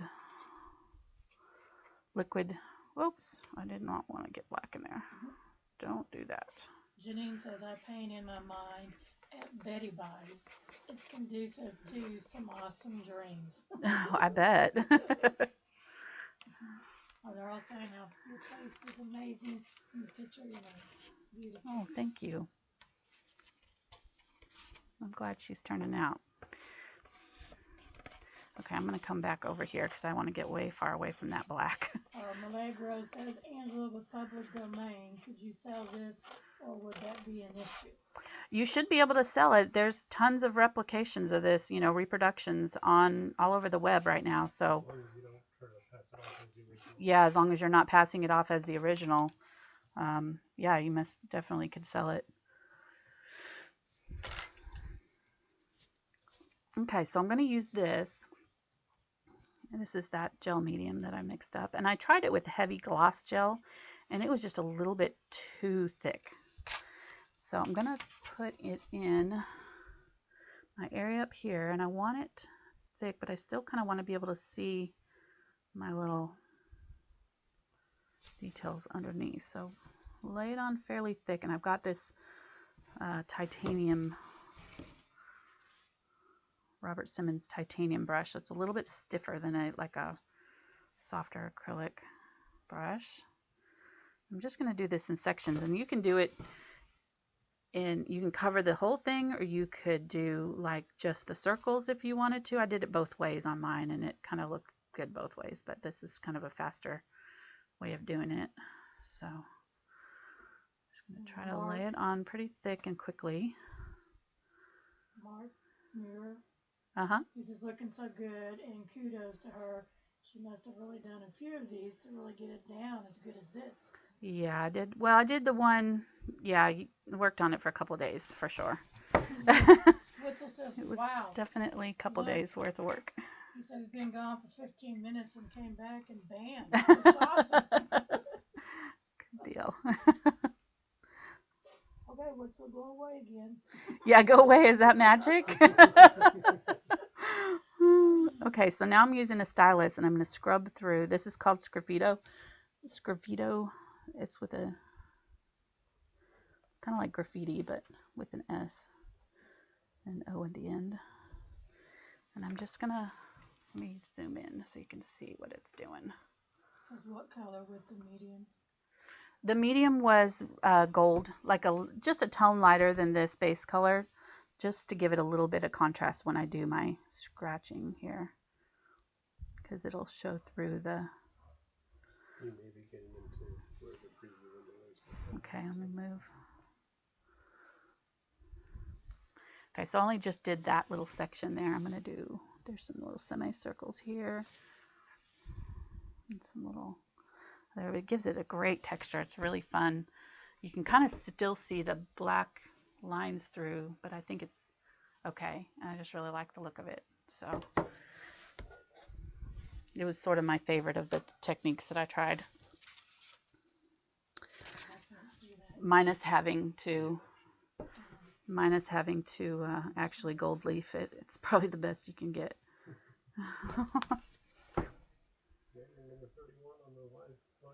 Sweet. How many people do we have watching? 127. Great. Oh, people like that. Awesome. Isn't that fun? It's super fun. The only thing is you got to work fast because you can't let it dry. So you kind of got to do it in sections because it will start to kind of set up. Okay. It will start to set up on you. I can take that off. Let me just take off that little thing for now. Yeah, somebody said an dead ball pen would work too. Oh yeah, for sure, for sure. Okay. Oh, what did I do? You zoomed in. I know. Okay, help Okay, me. you keep going there. Thank you.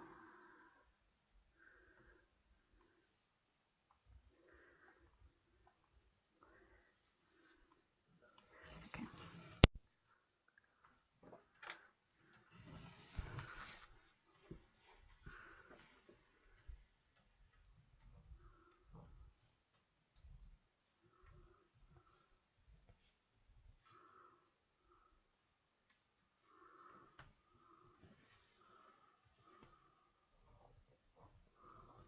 You want to be zoomed in up here? Uh-huh.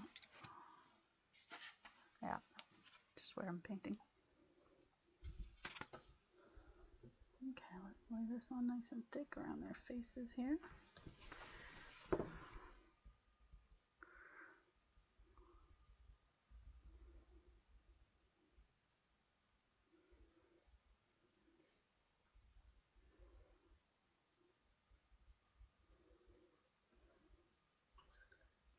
Perfect, thank you.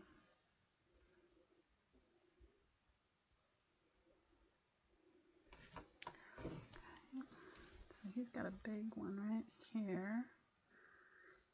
Well, there's one right here. And right there.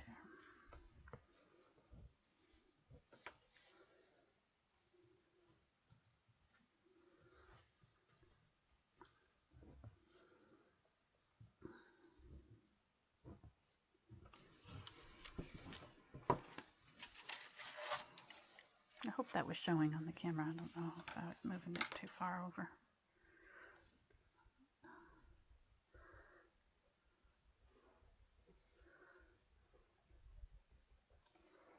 Okay, I keep it fairly thick.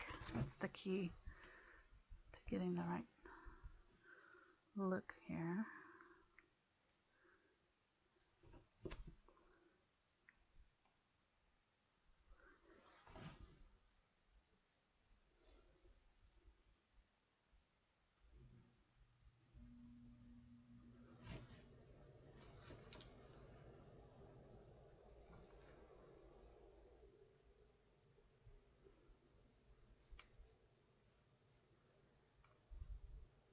And if you wait too long, what'll happen is it'll like get crumbly and lift in weird chunks.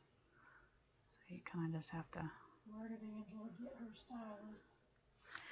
I got this on eBay, I think, or no, Amazon, and they were like $1 something for like 6. They're nail style. You can look for nail stylus, and that's how I got this one.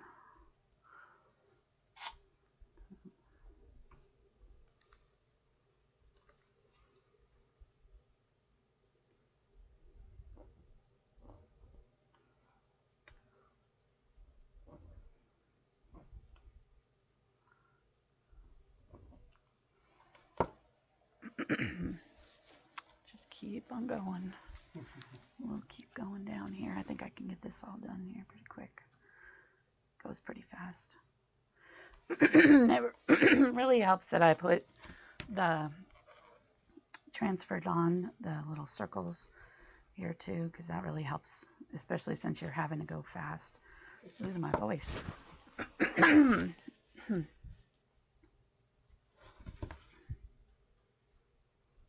I'll kind of lay it on thick and then just sort of spread it out. You could probably do this with a palette knife too, but I'm not really proficient with the palette knife, so I figured a brush would be, a thick, stiff brush was good.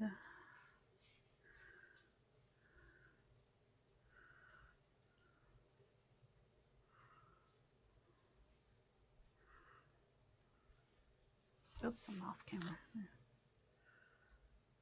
I need to zoom out a little bit? Maybe just a little bit. Down here. Right. You can still see the detail even when you're zoomed out. Okay. There we go. I'm just going to go ahead and try to do it all real fast here. Slap it on there. Push it around.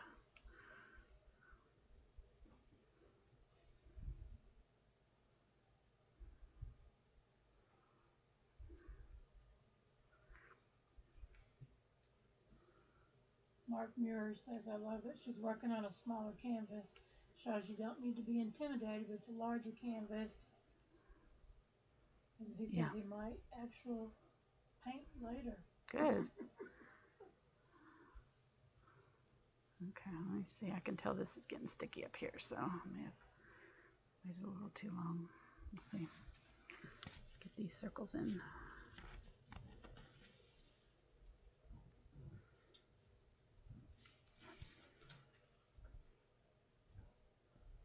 I kind of just did this the middle circle and then the outer circle, like the middle dot and then the outer dot, so that I kind of knew where to put my circles at, and I didn't have to put all of the lines in that way.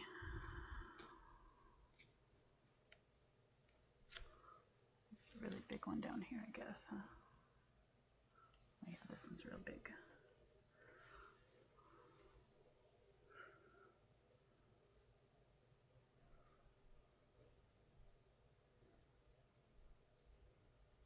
Mark B says being that super. Stephanie's picture is really great. Good. I have no doubt Stephanie's a great artist.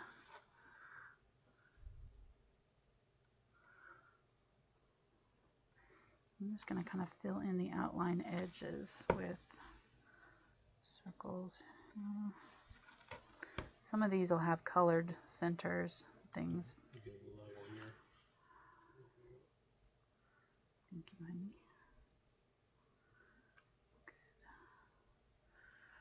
Good. We're almost done it. I think we did okay.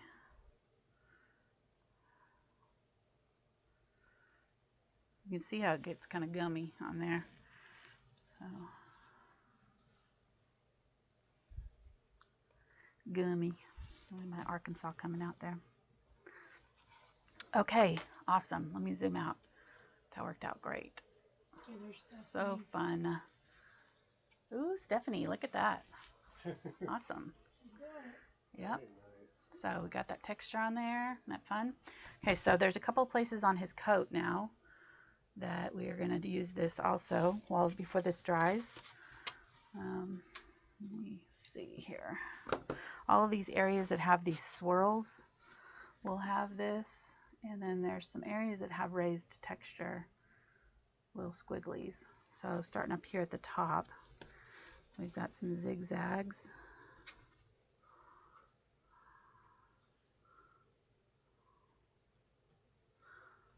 Up in here. Put it on. If you're not using this, just put on your paint really thick. The heavy body acrylics can go on fairly thick, so just kind of put on a nice heavy coat, and I think I just put my arm in that. I did. Great. Where did I put it? My elbow, I think. I put my elbow in my paint, I think. That's I have okay. to turn it this way. Stay away. I'm the worst. I'm so clumsy when it comes to paint. It's not even funny.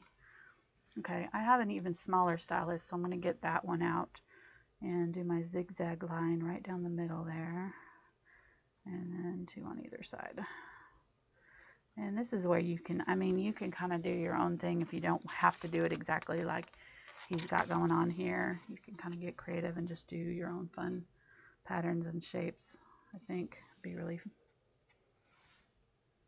well, in fact, I'm not going to be able to follow it exactly because I can't see from the picture that I have exactly how he did some of his areas, but it's close enough. I'm just going to try to get it as good as I can. I'm going to do a couple of these areas. Let's see, this one's black here, so it's this one right here that's raised.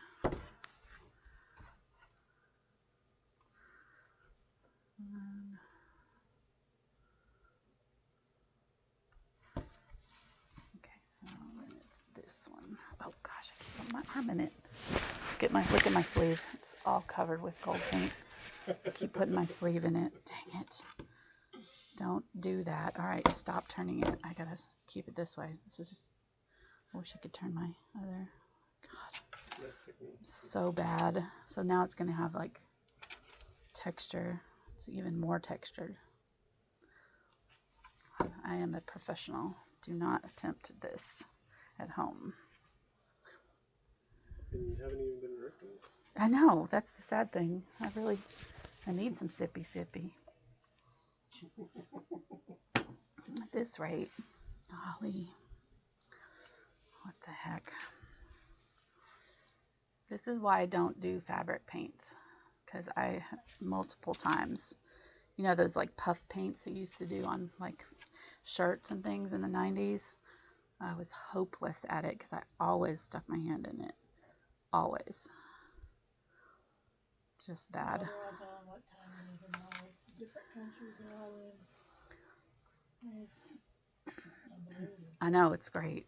7 in the morning tomorrow in Australia. Wow. Yeah, 8:51 where Mona's at in Italy. It's 20:55, so. Giovanna watching? That's our Giovanna. Yeah. Mm-hmm. So we can say Happy Valentine's Day to Janine? Yeah. And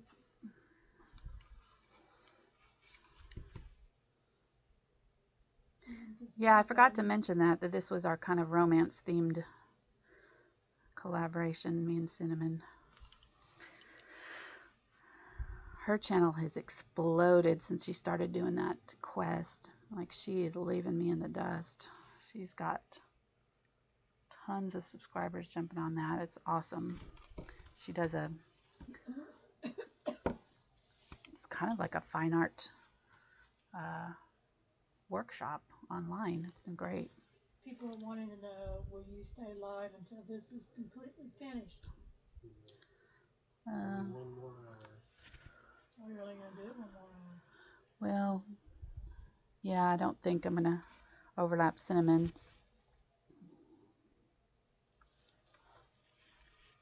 I don't know. We might be able to finish it. We're getting, this part's not super detailed because we're leaving all this gold, and you know, on his coat too. We're kind of leaving it, and we're just going to fill in some of the colors. It just depends on how long all of this detail takes. It is pretty time consuming.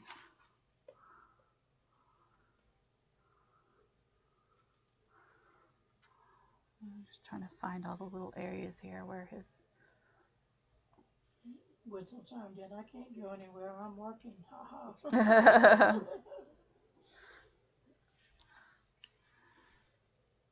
133 watching now. Wonderful.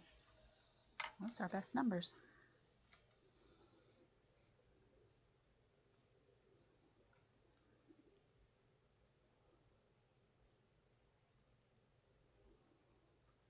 So I'm just laying it on nice and thick and just doing different random. Some of these have stripes in them, some of them are zigzags or wavy lines or different things.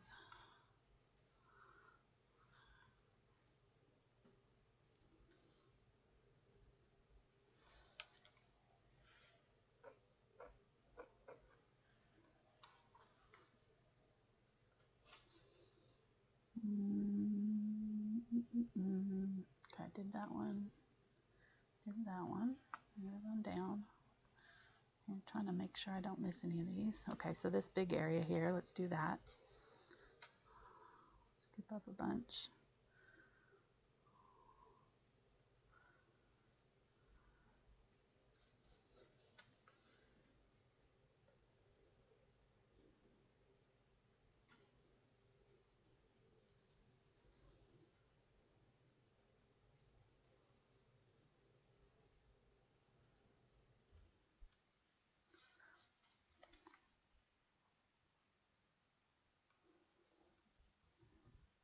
Just trying to get it on smoothly but thick, or quickly as I can.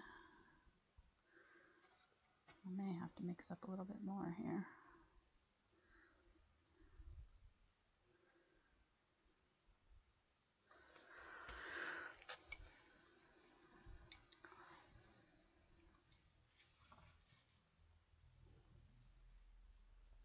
Oh, this is small.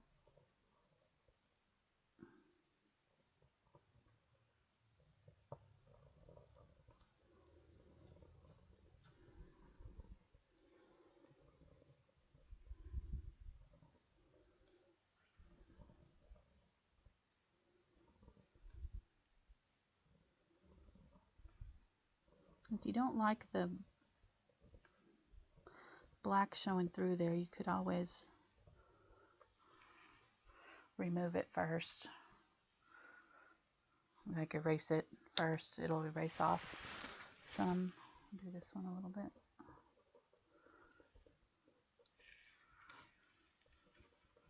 What are you laughing at? Medina said tried to clean acrylics out of a long-haired cat.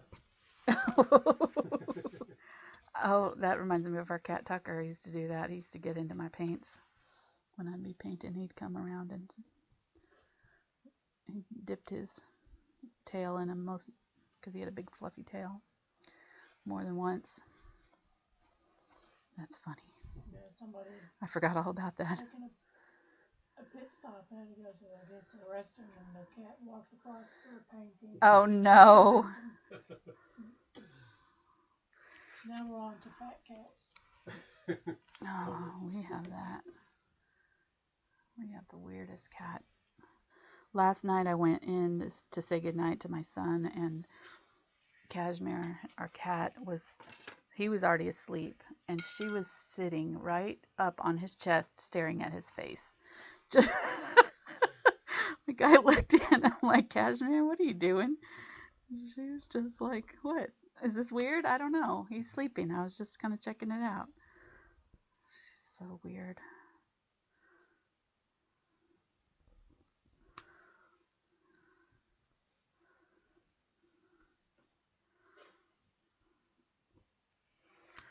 Okay. I think that's most of our textured areas. Okay. Thanks for stopping by, Giovanni. Giovanna, not Giovanni. Sorry. Yeah. Sorry, I did that once too. Giovanna.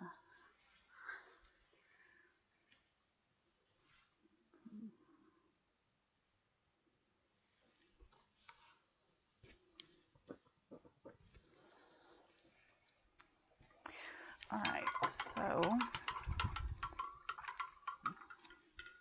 now it's just a matter of, let me zoom out of this. How do I, can you hit the Alt, or no, I'm sorry, the Shift, Control, well, how do I zoom up, Control, okay, okay, there we go,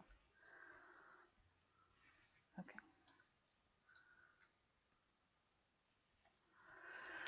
All right, trying to get my image here. I'm using my computer monitor. All right, so let's start putting in, I'm going to clean out that, get out of my brush, all that gold out of there. And we'll start filling in our squares and things. Let's see if this is dry. I can put my arm in it now without fear. Jeez. At least it didn't ruin it. It ruined my shirt, but at least it didn't ruin the painting. Oh, actually, I have the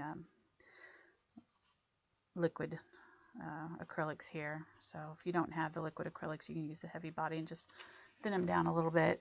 It'll be easier. And whoops, definitely don't want to put my arm in those though, because they are still drying. I'm gonna lift it up. Here we go. I know. Okay. Start putting in these shapes here. And this is just, it's kind of tedious, but you could probably do it with the marker if you didn't want to try to paint it all in. It could probably be done with the permanent marker. Just make sure that it's waterproof ink. Paint pens? Just paint pens, and I'll just use the corner here.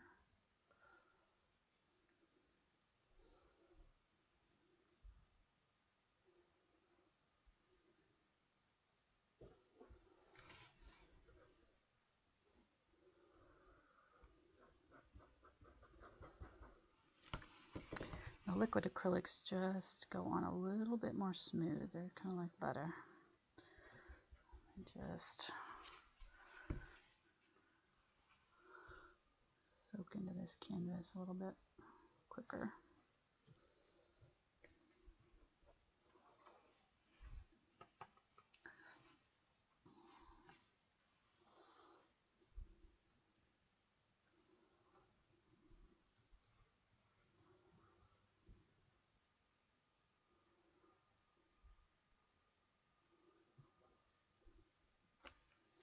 Dina asked if you can use marker over acrylics.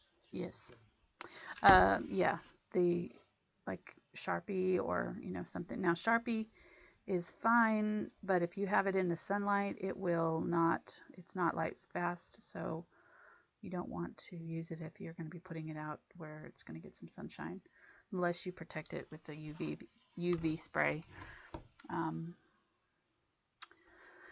I like to use the Faber-Castell Pitt pens, and they have a line like that are permanent, water fast.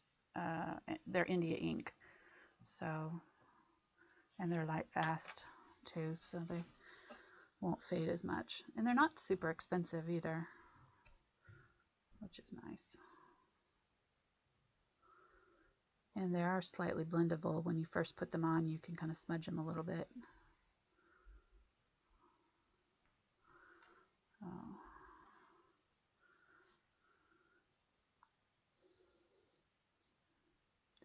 Just all these little squares, rectangles.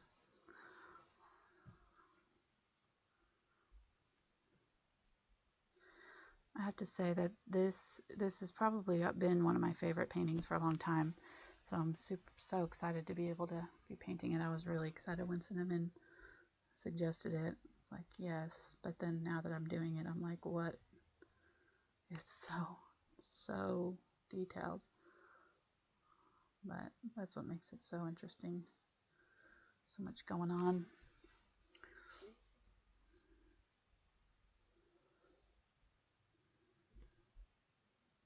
So I'm just kind of counting my squares. If you kind of get your original sketch, use that original sketch and kind of get all of your lines in, and then you can kind of just count over how many you've got. Keep you on track here.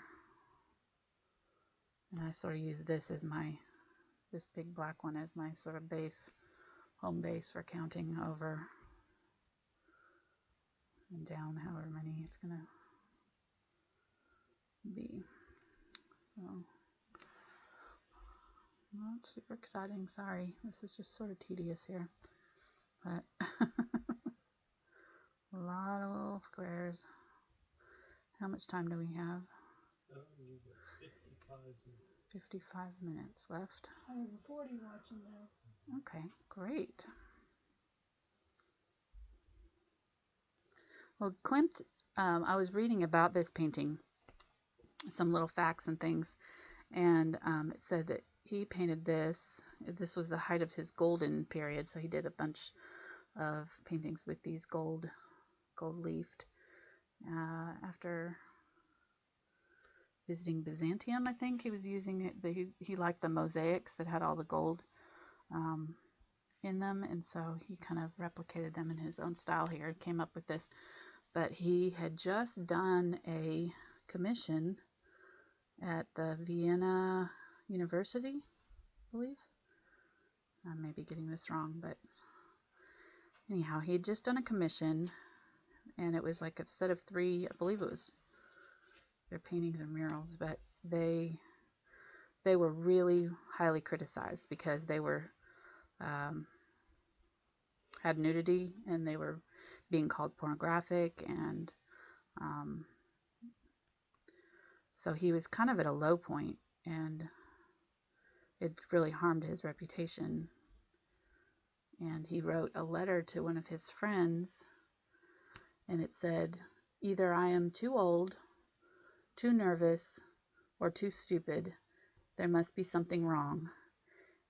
And that was just before he came up with this painting. This was like his next painting that he did. And it just like, that really struck me, because I thought, there are so many times when you're trying to create something that you just feel discouraged, or, people don't understand what you're trying to do, or, I don't know, you get criticized. And it's been kind of a tough couple of weeks for Cinnamon and I both. We've both had some pretty hateful things going on, and just people criticizing one thing or another. And you know, it can be discouraging, but it kind of just made me realize that even the most amazing artists, you know, had dark periods, had moments of discouragement when they were like, I don't even know if I'm any good anymore. You know, I'm too old. Am I too nervous, stupid, out of touch? What, you know, what's going on? It just really kind of like spoke to me. I have it, I wrote it out. I have it up on my monitor, and I'm going to keep it up there. So whenever I'm feeling like discouraged or in a funk, I can look at that and go, okay, Klimt felt that way just before he did his most famous masterpiece of all times, one of the best paintings ever made. So, you know, it's okay to be in a funk. Maybe sometimes it pushes you to do something greater. He may not have ever done this painting the way he did it if he hadn't been criticized for it, his previous works. So anyhow, I thought that was interesting. I don't know if that makes sense, but Tara says that she needs to find a man that can kiss like that. he's going in for it. He's like, he's serious about it. He's taking over. Mona said she didn't want anybody. She didn't what? She doesn't want anybody. To kiss like that. I was like, no, thank you. It looks like it kind of hurts. Her neck is like bent, bent back. I can't tell if she's really enjoying it or not. You know, she's looking a little complacent. Sure, maybe she's blissed out. I don't know. I can't really tell. Yeah. She's kind of like either like, this is awesome, and she's just got her eyes closed and she's enjoying it, or she's like, make it stop. I don't know. I think it's the first.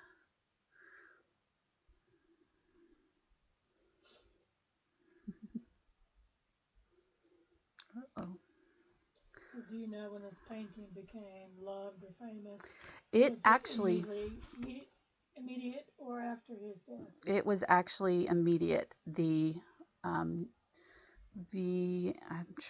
can't remember the name of the museum, but there's a museum in Vienna that bought it before it was even finished. It was shown, they actually put it on display while he was still working on it. And they paid more than any other painting had ever been purchased in that time period for it. So I thought it was awesome. Well, he had immediate vindication. He didn't have to wait till he died, and like poor Van Gogh did, to get his. Judy says she is dead. Her neck is broke. Judy says she's dead. Her neck's broke. You may be right. I don't know. Well, I better hope not. She is saying she has a headache. She's saying she has a headache. Oh, that's good. She does kind of look like she could have a, yeah, that could very well be. Yeah.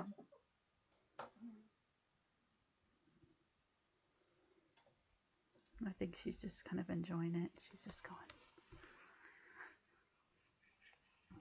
All right, almost done with the black. We're getting there. I'm wanting to, should I keep going? Might as well press through, or do I need to move on? What time? I've got 50 minutes. Okay. Okay, let's do some of the other colors. 50 minutes. Okay. Yeah, I need to get to work on her flowers here. Okay, so then you do the white ones with the white, and you might add a little bit of something to them. Then I did some of them with, actually I need to do it with the square. It was easier with the brush that had a square edge, not a rounded edge. Get these crisp lines.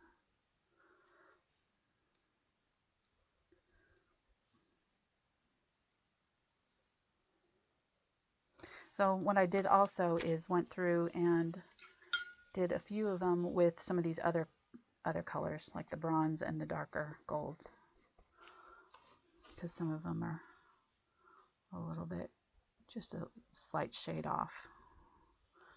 So, and then some of them are silver.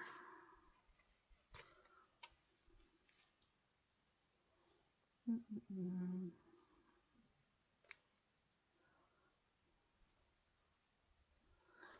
So I have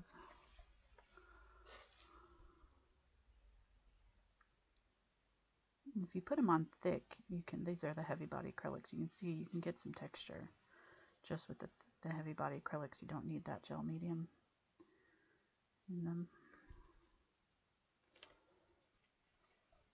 You know, I'll a do good a few. substitute for the Simmons brushes. She can't get them where she lives. You can look for the Simmons Titanium line. That's what I'm using here, and it's also heavy or thicker. I think they're a little bit more expensive than the Simply Simmons because they've got the lifetime warranty on them,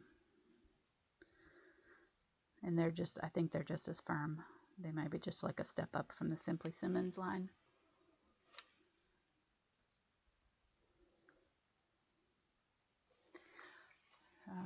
Okay, I'm gonna just do that, and you get the idea. So you just kind of fill it in.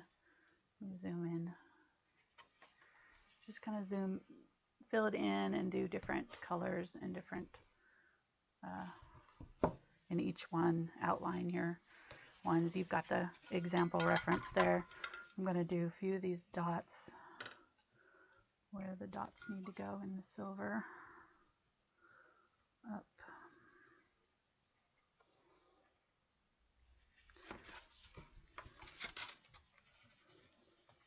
Up here. Some of these areas, whoops, yeah. Some of these areas have silver in the centers of the circles.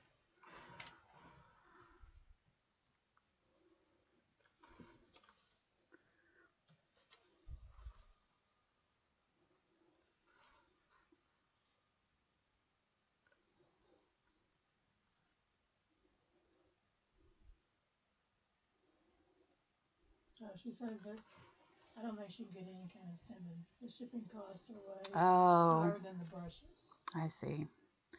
The Escada, you could look for those. The Escada Perla line. Those are one of my other favorites. I think that's that one. Yeah, I think that's that one.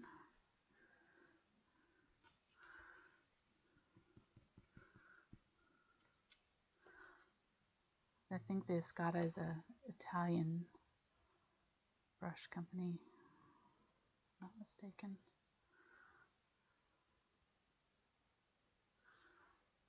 She says it sucks. No Matisse, M-A-T-I-S-S-E paint. No Cinnamon brushes. Oh no. Oh, that's awful. In the Austrian gallery displayed again. Austrian gallery. Okay. So they bought it straight out. And they knew immediately. They recognized it for what it was, obviously. So it was pretty cool vindication for him. But then the Belvedere bought it from them? Okay. Yeah, I doubt it'll ever go for sale. The Belvedere Museum paid $240,000 for it while it was still in what? $240,000 in that time. In today's money. In today's money. It was huge. Yeah. Okay, I'm going to put some of these darker gold in some of these too. Then I also did that with some of mine here. I just went through with some of the darker golds and kind of touched up some of the areas to kind of give it another little layer of interest and some deeper colors.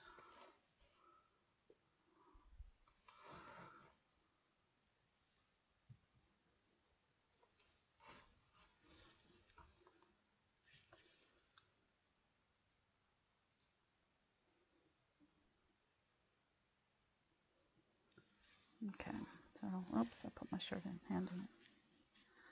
My shirt sleeve in it again. Again.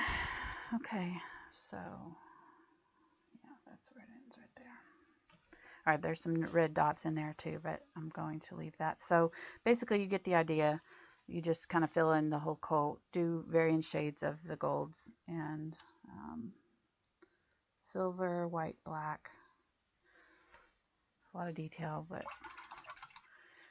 well worth it. I can't even imagine how this would have been to do on a full-size canvas. Crazy. It was 6 foot. It must have, I don't know. I think it took him, it could have been, yeah, it took him a year to do it. I can imagine. Especially because, yeah, I live stream it. Especially because it was gold leaf too, which takes a long time, a lot more time than paint. So I'm gonna wipe this down and close that up, get my paints back out here, and put in a few of my centers on this. A little bit of Cad Red light and some Cad Red. I'm having a hard time deciding where the centers go. Okay.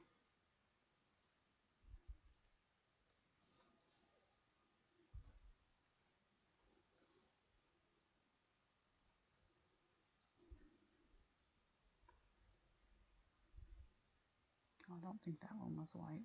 I think I missed one in here. Oh well. That's all right. Good enough. It's your take on it. That's right.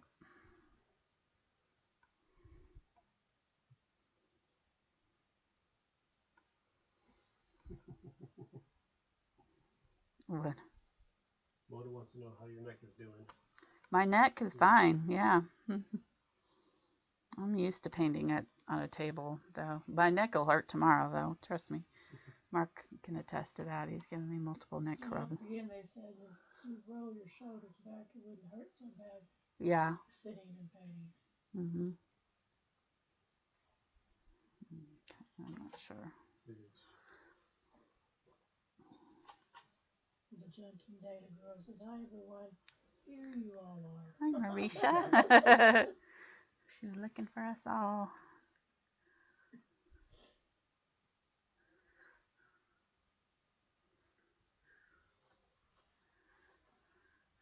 Marisha and I got on like a 3-hour Skype the other night with Cinnamon and Audie and several other folks from our creative arts collaboration group. That was a lot of fun.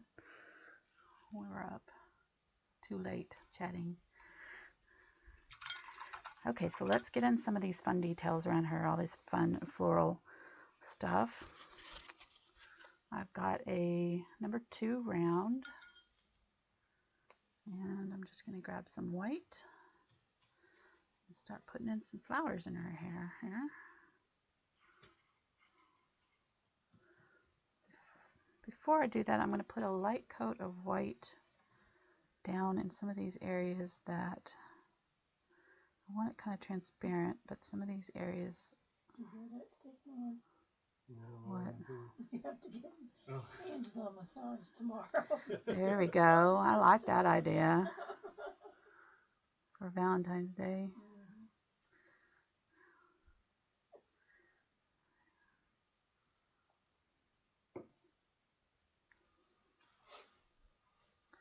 This white will kind of help give us a good base for the colors to pop off a little bit brighter. I don't want it too solid though, so I'm going to add a little bit more water to that because I want to see my lines through it.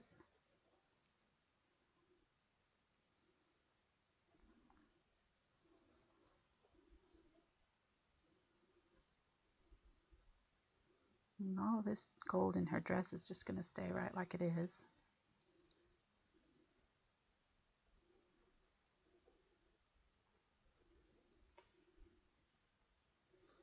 We'll add some details on top of it, but got quiet in here all of a sudden. I was just reading facts on the painting. Oh, really? I know, it's really interesting.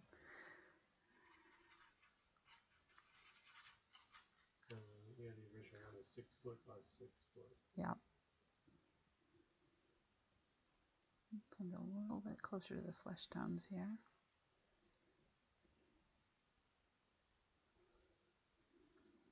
We're going to have to go to Austria to see it in person. I guess so.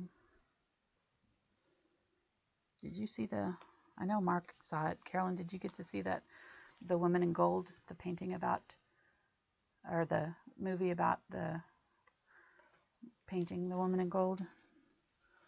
No, it was really good. It was talking about how the Nazis stole it from, they stole it from the original owner, and then a museum ended up with it, and anyhow, it was just about how the person was able to fight to get it, yep, to get it back to the family. It was really fascinating. Okay, so now let's go ahead and get some. These ones down here are more like greens, so I'm not going to worry about doing them white yet. Okay, so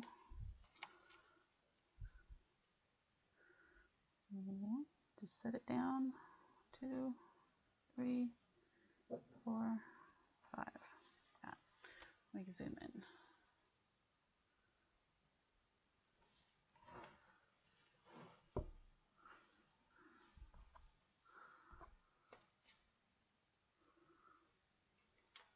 I'm picking up white here.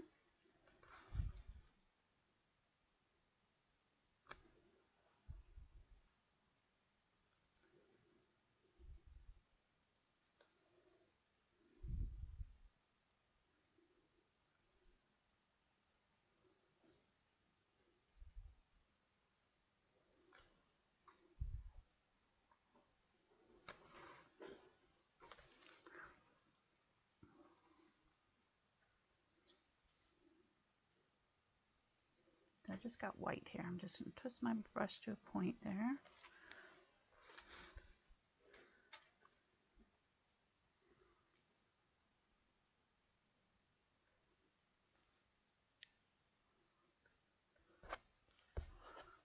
This one's kind of between her eyebrows right here. Okay, I see it now.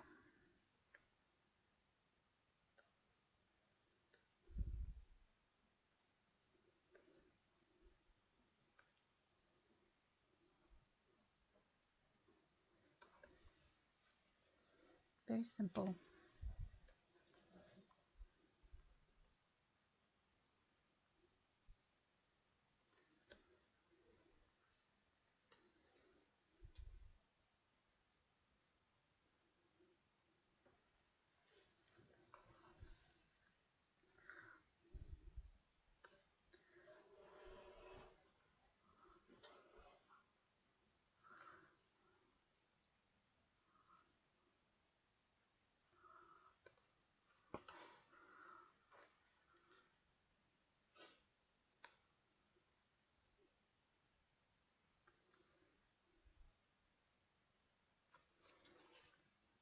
Put a little bit of gold in the middle of that one. And in the middle of these two.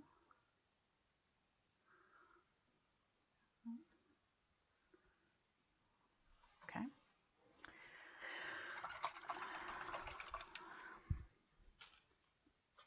Guess let's keep going. We'll do all the gold or the white flowers.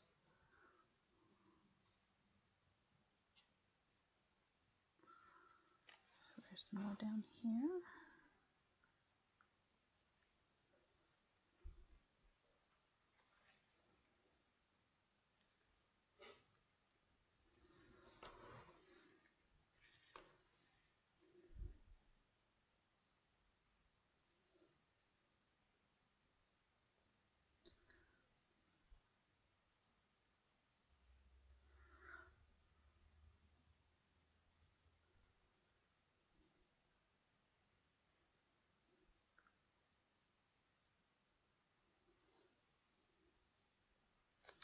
Okay, sorry, I'm getting quiet because I'm concentrating.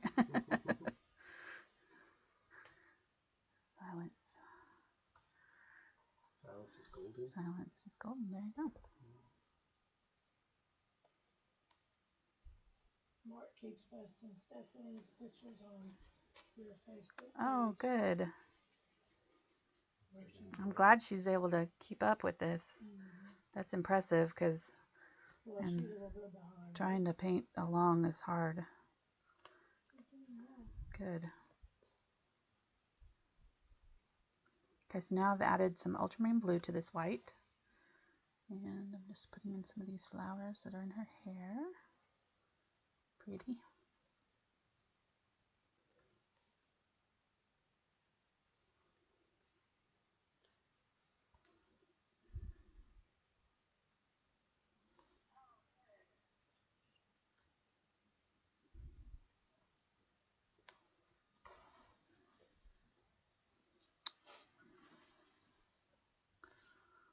Alright. How you do, Cinnamon? Is she still watching? I wonder if she's getting ready for her show. She's probably getting ready for her show now. Oh, prepped and ready. She's got even a longer. Well, I'm not going to finish mine. So. Uh-oh. Earlier I was? Oh no. Sorry, guys.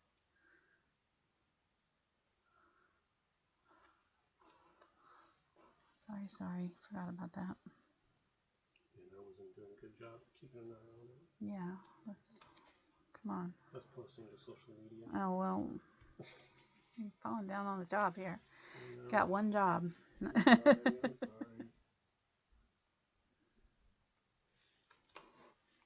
So now I'm just going in with a little bit darker blue here and putting in some of those. And these are very, very, very simple, like dabs of color. Put a little bit darker blue around that. There's a blue one in here. Someone's on now. She's on? She said yes.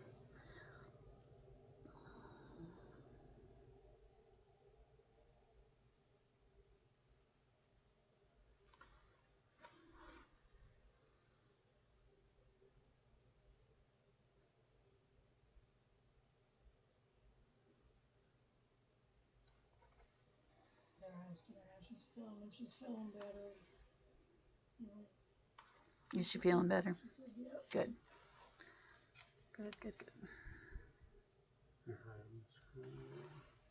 Thank you.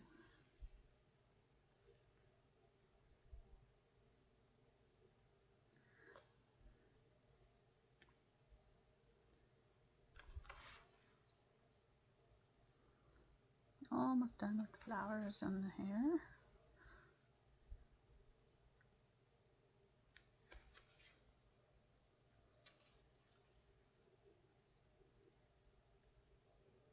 So will you do a part 2 of this to show the finishing? Yeah, I can. Yeah, that's a good idea. Because you'll end it. Right.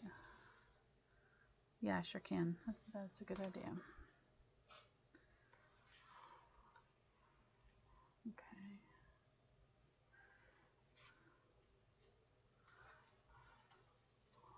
There's a big old blue circle on her dress down here.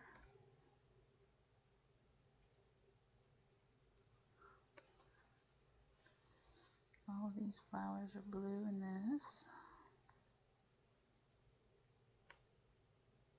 Yeah, I may just end up keeping recording. Well, I don't want to cut into Cinnamon's is all. I'll go off live, but I'll keep recording and painting today, and then try to get it uploaded after Cinnamon's show. How much time do I have left? 30 minutes? We might get close. We'll get close. It's Yeah, not, may not be necessary.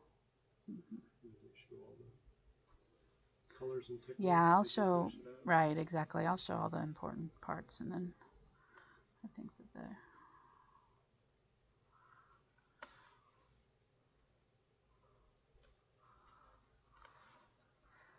okay. I may be missing some, but I think I got all the blue.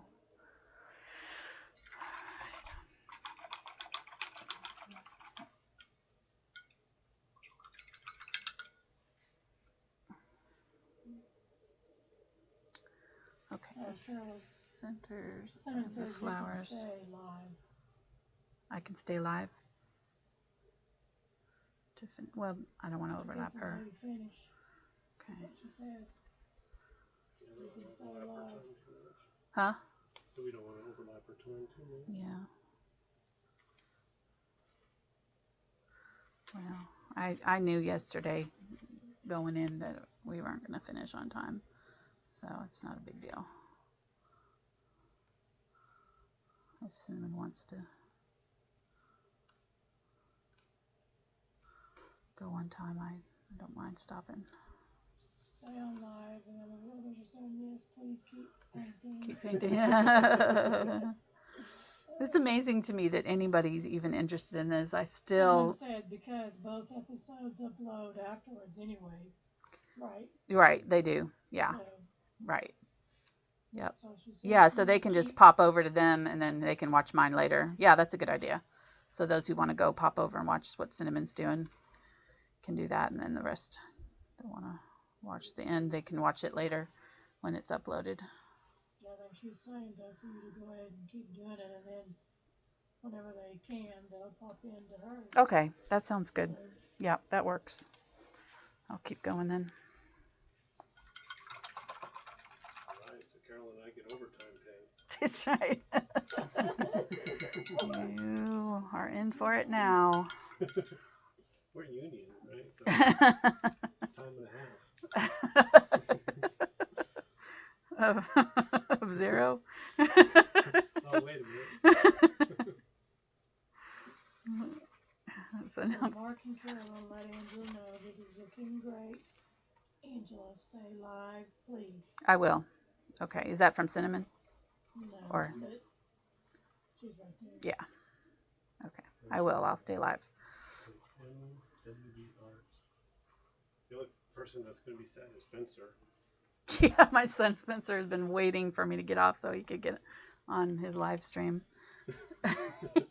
He does live stream gaming, like no live streaming during the broadcast. So he's been in there just waiting for us to finish so he could do his. So I've got Unbleached Titanium and Phthalo Green. And this is yellow shade. You could use blue shade, that's fine. Add a little yellow to it if you want to. It doesn't really make that much difference. It's just a little bit more on the yellow side of the spectrum. Yeah. And if you notice on his original, it's pretty transparent. So there's like, you're kind of seeing the brush strokes through it. It's not solid. So just kind of do it in loosely. You can let some of the hair color show through. And there's actually a tiny bit of the green up in here in her hair. And so I just kind of scumbled it just slightly into her hair too. And then there, get some of this going on. There's just so many little tiny details in this. It just takes a while to get them all filled in. It's not hard necessarily, it's just time consuming.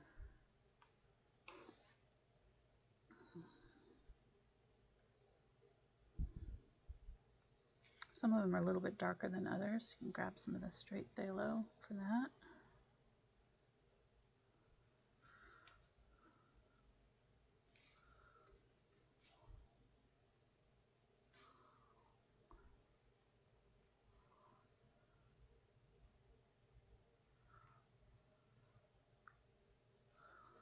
Okay.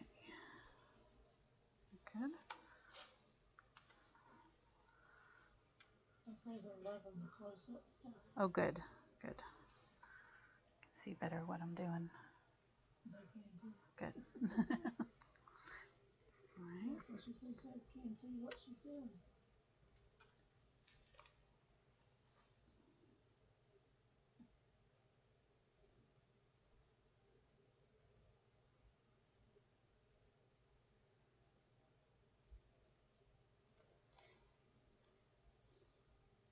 What you laughing at? People are commenting, they're not eating, so they can keep watching, hoping that their batteries hold out. They're suffering for their art. Hey, trust me, I need a lunch break too. I'll be... He needs a charger. Oh no, I'm gonna run out of battery. There's only, I guess, one other person there working, so Oh, that's good. you can't borrow one. Oh no.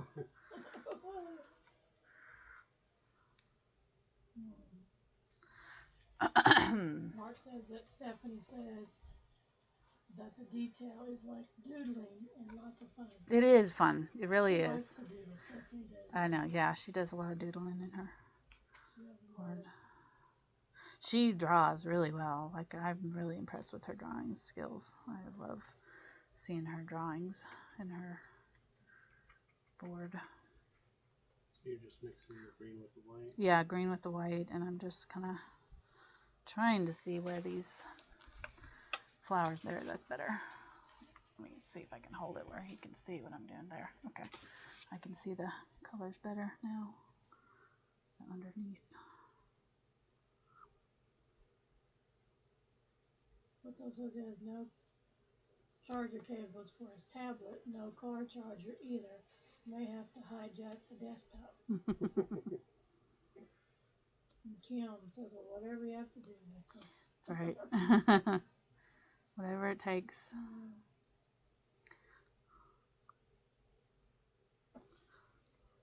I'm just gonna, probably could have done this whole one green, but it's just kind of random leaf shapes of different varying shades of green. Some lighter, some darker.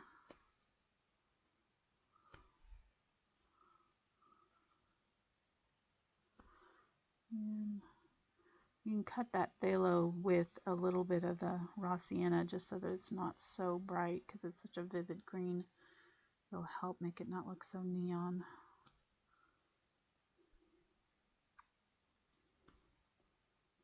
No, you've even gone up more, almost 140 now. Wonderful. Well, So I'm probably coming in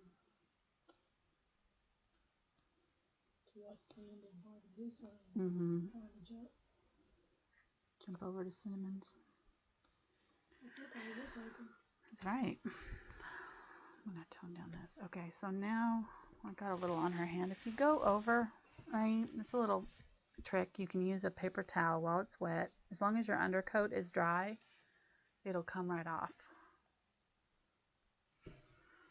So if you kind of make a little mistake, don't worry about it. You can fix it. Let me go ahead and do the green down in here while I've got it on my brush. Someone says they're bumping back a few minutes in there. Thank you, Cinnamon.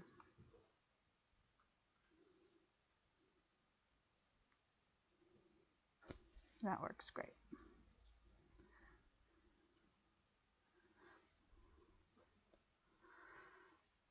Alright, this one's got some green around it.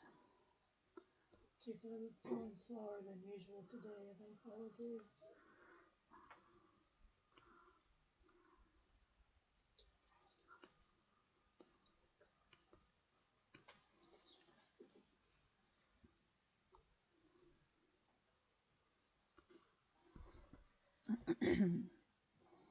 Okay, put some of the,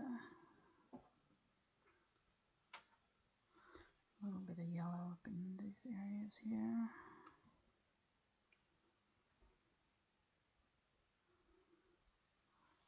Okay. Excuse me.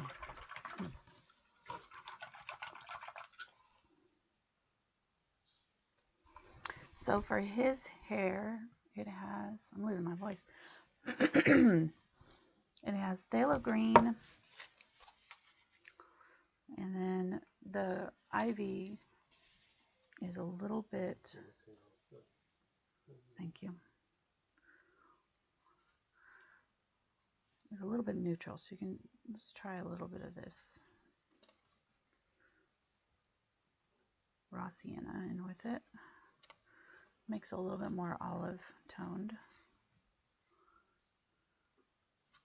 And then I'll grab a little bit of the lighter colors too while I'm doing it, but I've covered over all of this, so I'm just going to have to kind of guess at. I'm going to have to use those lighter colors first. You're high off. Okay, thank you.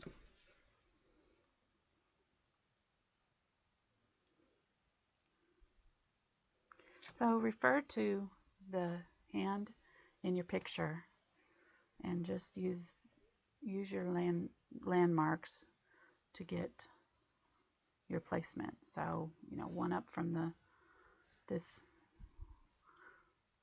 and where this starts is one.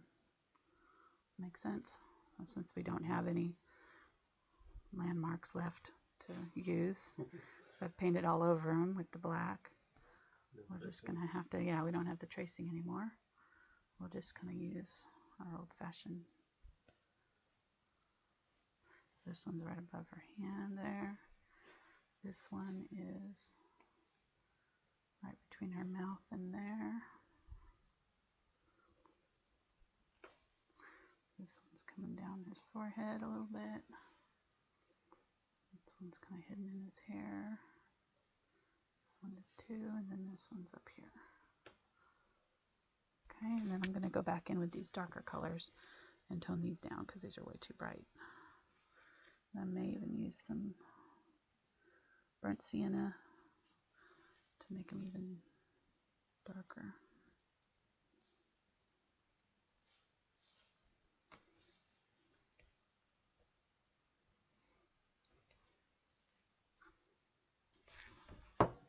Okay.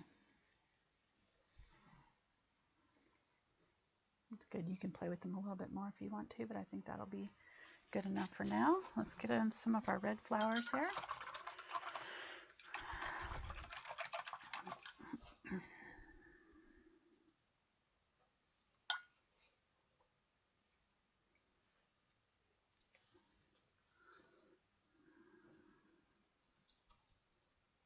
Get some gold and go back in here with the... Okay, sorry, I need to stop fussing with it. Fussing with these little things. Gosh, you can get lost in all the details in this, tell me. All right, so I've got 3 reds here. I've got the light, Cad Red Light, Cadmium Red Light, Cadmium Red Medium, and this is Quinacridone Magenta. And I also have a purple that I'll be using. And let's get a little bit of these 2 colors mixed. And just twist your brush to a point to get it to a good point. And then we're going to start filling in our red flowers here.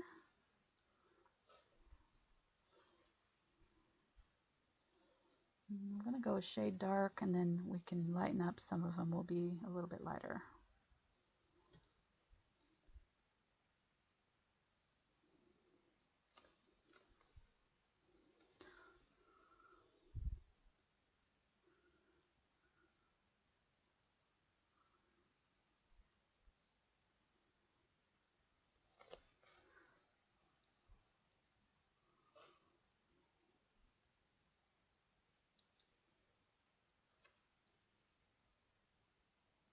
This paint is getting sticky. Just spray it.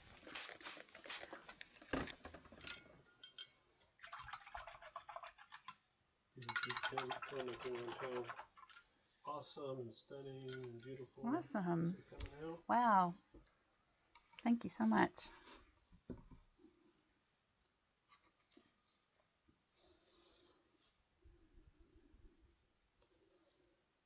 This is super fun to paint. Hope somebody, well, I know Stephanie's trying it. Yeah, there was Hope more people are trying it. Good. Good deal. Miriam Ramirez. Miriam, Mama. Very good.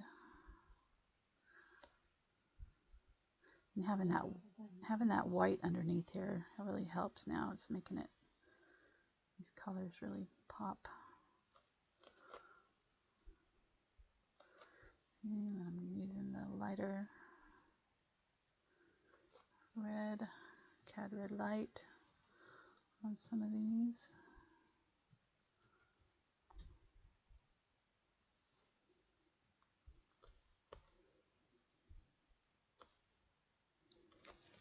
Okay.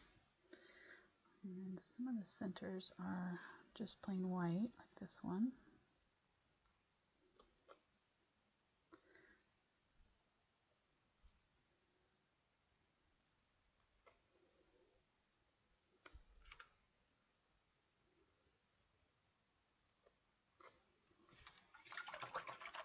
some of them have, I think it's gold. I don't have my gold paints out. Let's see. Put a little bit of gold out on my.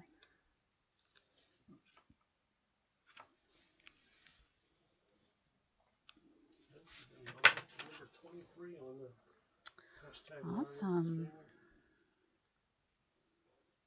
That's great.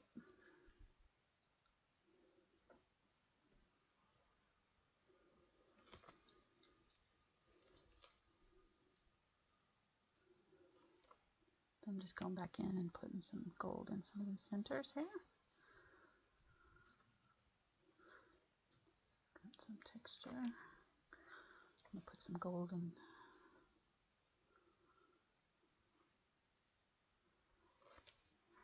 Just use it while I've got it on my brush here.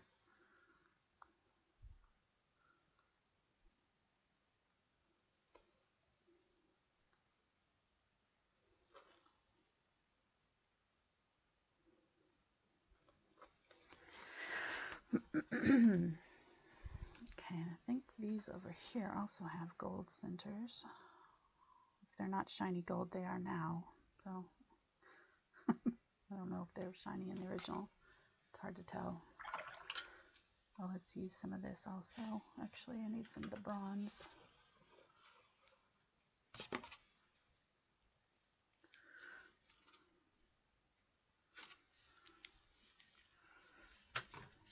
Gold. Do this little one right here. And it's got a black center on that.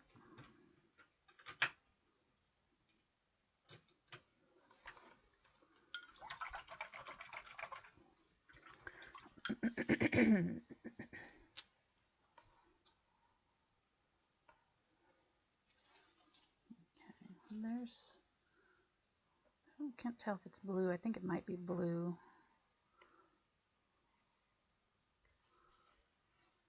Maybe a little bit of black with the blue. And some of these centers here, I'm just going to kind of outline them just slightly to define them a little bit. Like they were.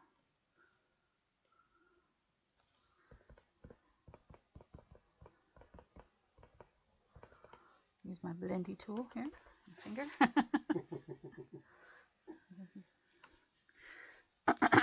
All right, so that one's pretty good, I think. Let's move over here to this one. This one's purples, so I'm going to use my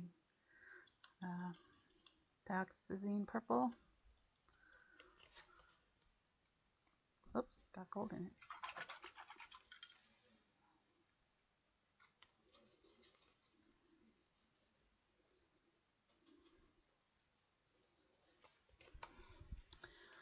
And we'll put that one in here. I've added a little bit of white to it. The paints are getting sticky, so if at this point, if your paints are sticky, you may want to put out some fresh paint. I'm going to try to work through it, maybe add a little bit of white water to it to hydrate your paint. Then I'm also going to add in just a tiny bit of this Quinacridone Magenta to this color, because there's kind of more of a violet tone to some of these on the bottom here.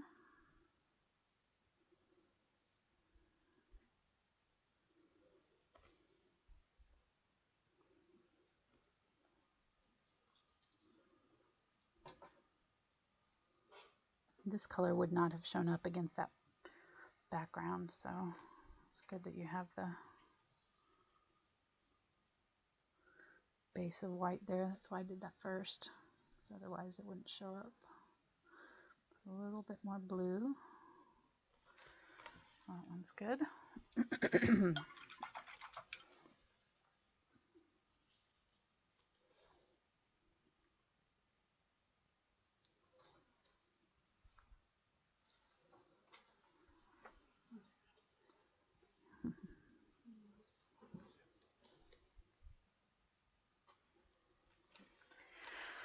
Okay, and then now down here, this one, we may have to add a little bit more white to our base to go over that gold. Let's see. See how they do. So this one is purple right here. That's doing all right with some white in it. So the white just helps make it more opaque.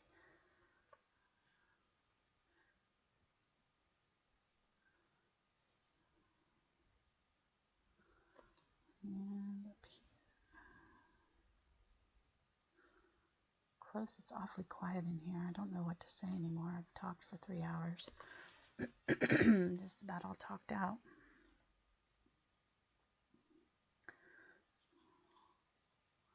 So I'm adding some more of the Quinacridone Magenta here. Such a pretty color. I love it. It's a blue violet color. Or, well, with the purple, it turns this kind of like violet.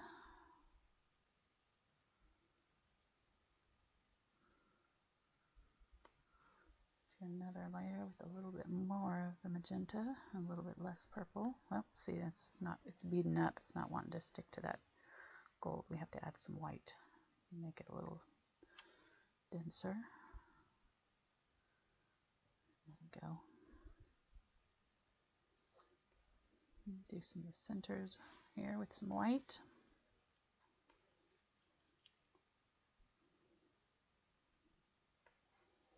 Just kind of mixing it as I go. Same thing with this one.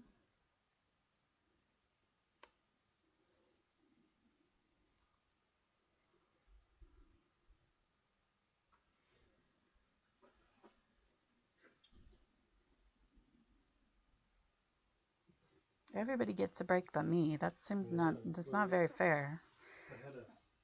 They just delivered your colored pencils. Oh, cool.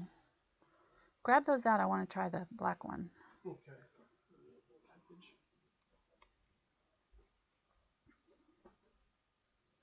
All right, so I'm making up some light pink with white and that magenta color. I'm going to do this one, that light pink. Might be a little bit too purple.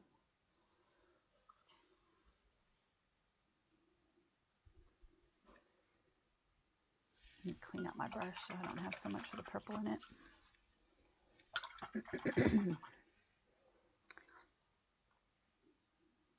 Yeah, I ordered some god-awful expensive professional quality pencils, but I don't know how often I'll be using them, but it'll be nice to have them anyways. They're like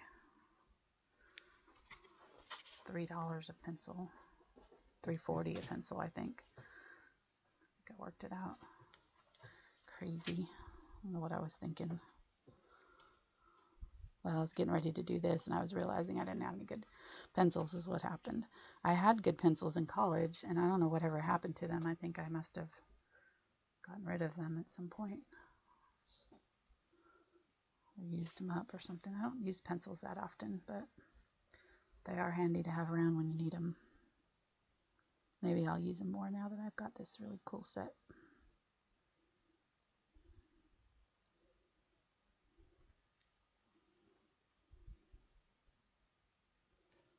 Okay, so I'm filling in with this pink. And I'm almost done with this one.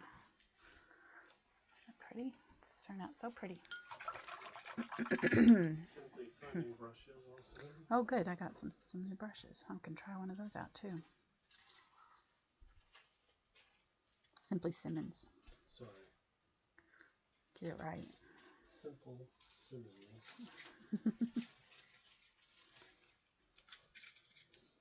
Number 8, 4, 8, 12, and 16. Yeah, just put them over here. I'll just put them in a second. Oops, I forgot to put the thing in there. Somebody's asking where the traceable was. I used the actual image. I didn't actually get a traceable done in time for the event, so just download the image off of the Wikipedia link that I've got there in the description and just use that. Use a little bit of purple. But I did post it in our Angelooney group and in my Thankful Art group. It's posted in both places.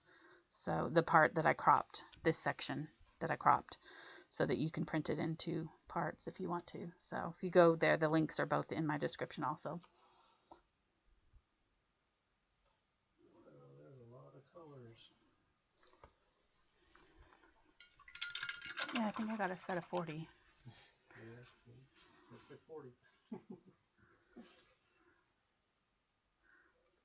I'm getting this kind of purpley, light purple color for this one.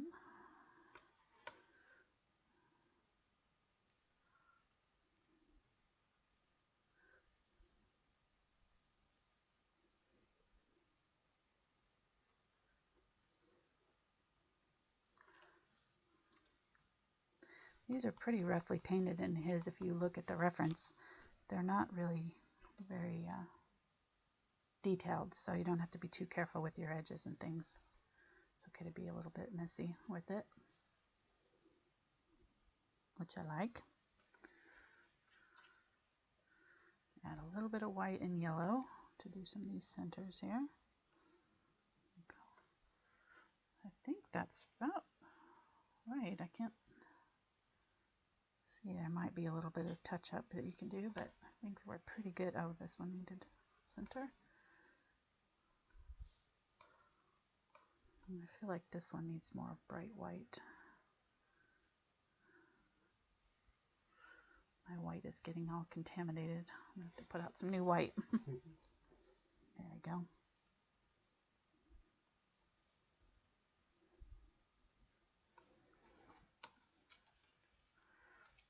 Okay, oh yeah, I'm down here. These are yellow, so we'll just do white and cad yellow for those.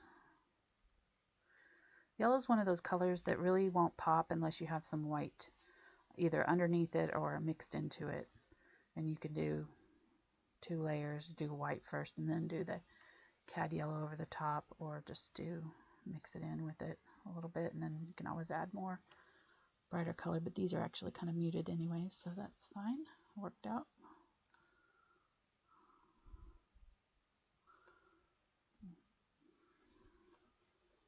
And we were alright at 3 hours. Jane W. asks, does anyone know if that Inca paints would work on this? Inca? I think that's what it is, I-N-K-A. I don't know. I've never used those. Is it a type of acrylic? I don't know, I'll Google it.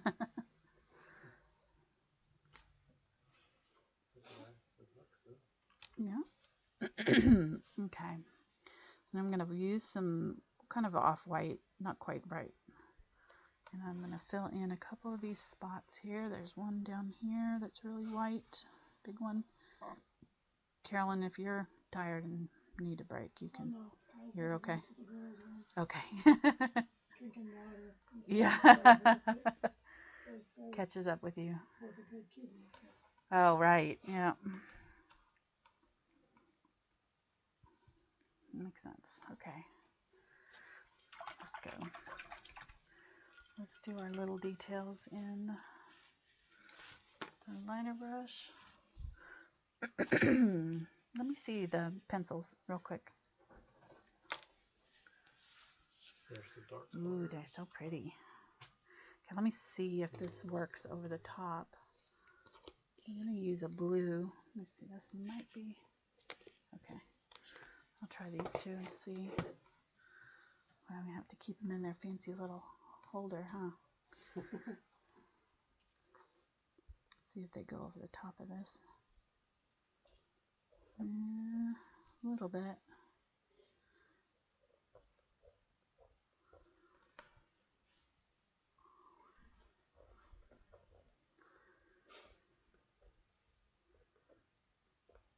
Yeah, I can see them.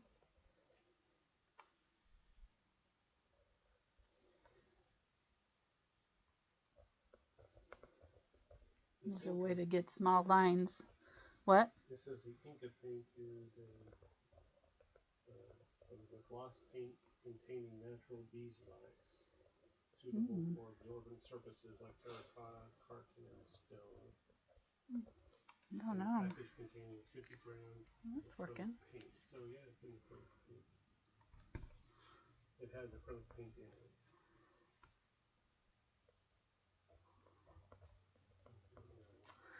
Those are working out pretty good, actually, for the stripes in that, her dress. There, it's very subtle, but they're sticking okay. So if you want to use a pencil, you can. I'm going to switch over to a brush here.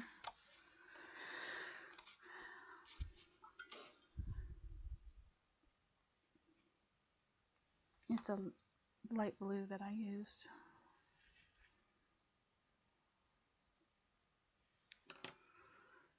So I'm going to use ultramarine blue and white and make soft blue.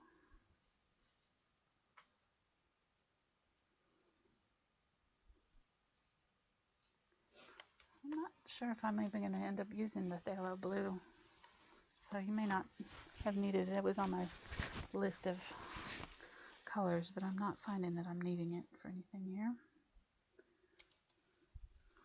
Okay, so I'm just going to outline very carefully with my liner brush here all these little squares in her dress. That one's silver. This one's outlined all the way around.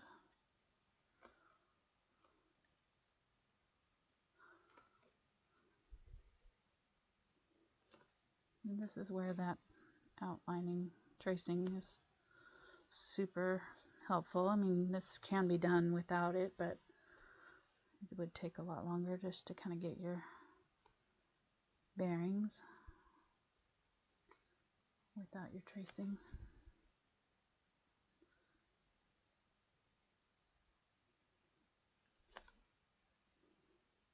There's that.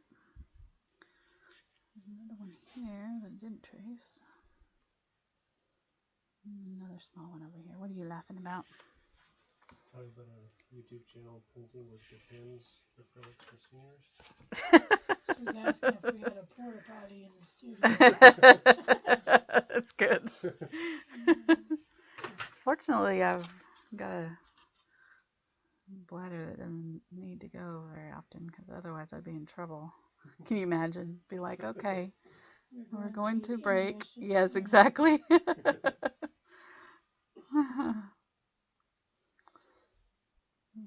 Now I've got silver, and I had the blue on my brush, so it's actually kind of tinting that silver a little bit. It's pretty. And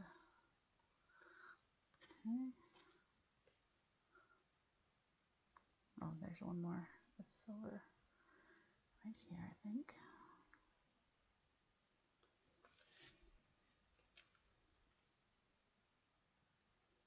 Okay. Sorry, I need to zoom in probably so you can see better. Zoom in a little bit. There we go. All right, so some of these are outlined here with this blue.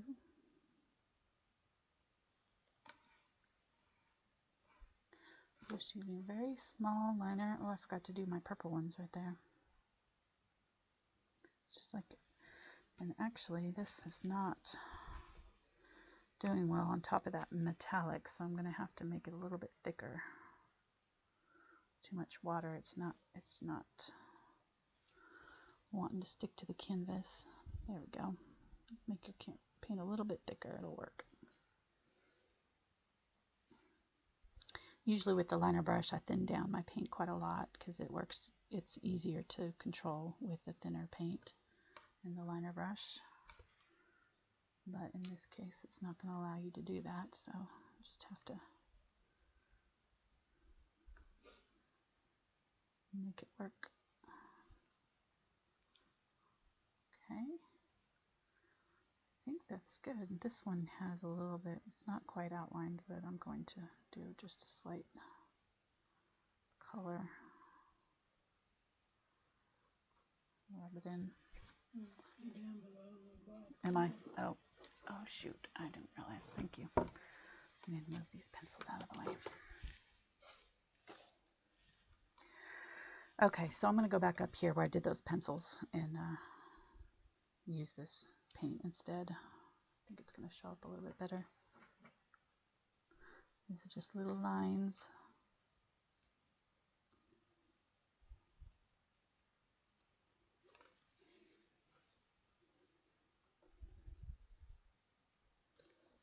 go over that.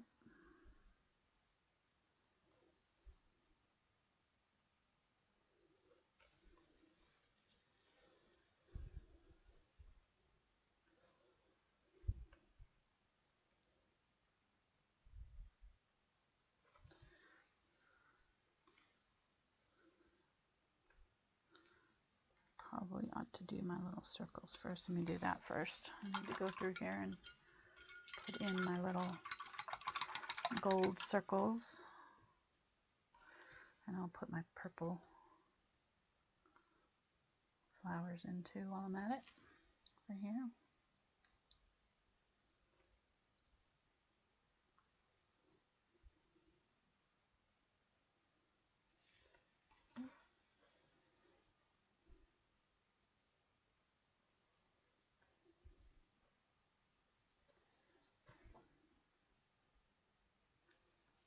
Okay.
So there's just a bunch of these little circles here that I need to fill in. I need to get a little bit more paint.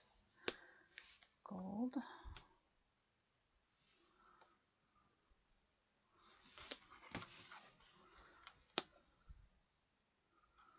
Bronze and bright.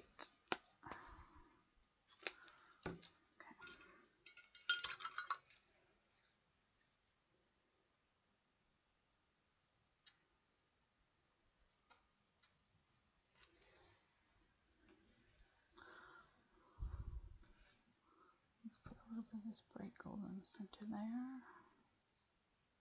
Here. So that's the gold from this over here. That's the lighter shade of gold here. I'm just going to add a little bit of it to some of my areas. Here, all of these blue circle ones have this in the center of them.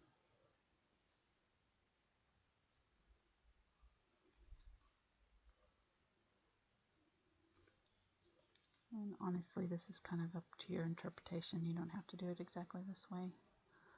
This is just kind of what I'm seeing out of it. But you may see different colors. People wonder, how's your hand doing? You hanging in there? It's doing fine. You know, I find that about 5 to 6 hours is about all I can take. Then my brain kind of shuts down mentally and creatively. So, but I've had murals that I've had to work on for 8 hours before. That's killer, because with murals you're on your feet too, which is even worse. So I'm doing good. Sitting, we're doing okay.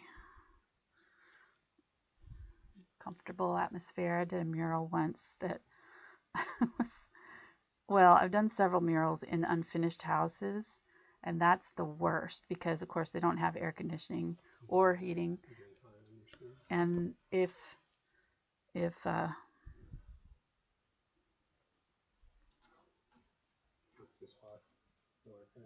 well, yeah, it's either hot or cold. I mean, I'd rather be cold than hot. I don't think I've ever done one where I have done a couple of them, but yeah, one in particular, the homeowner, bless her heart, it was an unfinished house, and I was doing her kitchen, and I was up and down this ladder it was up on the ceiling, or kind of an archway, and it was super humid. This is in Tulsa in the middle of the summer, and so it was really, really hot. And I was sweating so bad. Like, it was just not even funny. It was ugly sweat, and I sweat anyways, so that's just, you know, my thing. And that's just going to happen anyways. But this was like ridiculous amount of sweating, and my hair was so wet. She thought it had rained that day. That was so humid. She thought I had been out in the rain. She was like, she asked me if I got caught out in the rain. I should have lied and just said, yeah, I went outside for a minute to cool off, but it was like so embarrassing. It was like, I looked that bad. I probably look like a wet rat. I was so so miserable. Oh no, I'm happy. I'm happy as could be here. My own little studio, nice and cool and warm. You're off screen. I'm off screen. Okay. Someone postponed until 3:15. She did. Okay. That's like in 4 minutes. 4 minutes. Okay. I'm almost done here. I'm gonna do some black, little flowery star things here.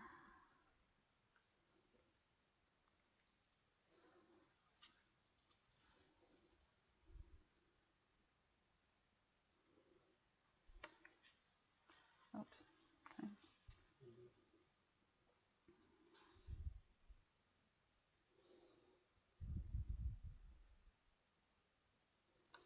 And just pretty much just dabbing in a circle, letting what happened happen. Happy circles. Happy circles, yeah. Randomness happening here. I don't have all these in here, so I'm not sure where these are all going, but I can see a few of them through.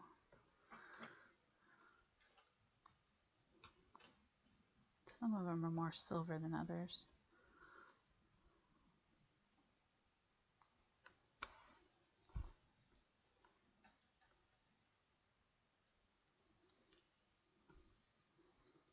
I'll grab some of that silver, add it to the black.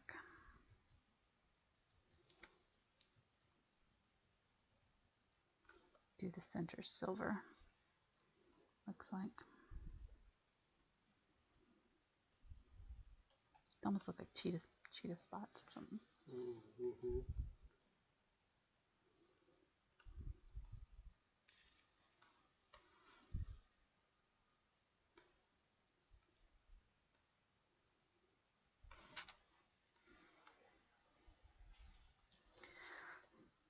Okay, we're getting close. We still have to finish his thing here, but as far as her, we're getting almost done with her little details. So I'm getting some gray here. I'm going to do some of these flowers in gray. There's a couple, one here and one here.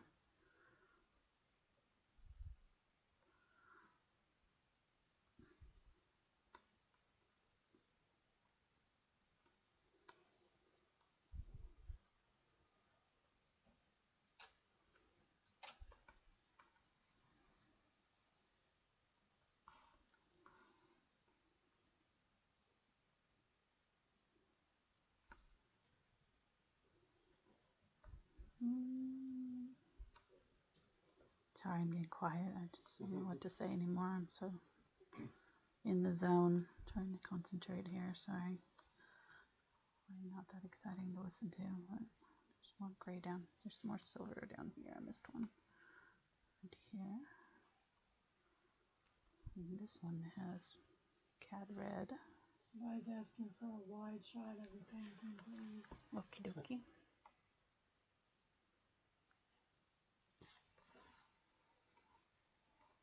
That's all right. So far, so good. We still got some details to put in here, but her dress is coming along pretty well. Let's go back down close and need to get her stripes on her dress done. And this is just one of those little things that just makes this so time consuming. All these little lines. Try to get him going the same way he did, but I'm not going to worry about it too much.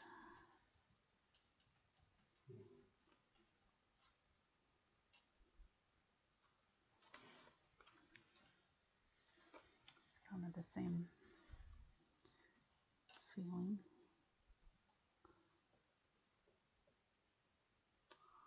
Okay, so these ones are kind of mildly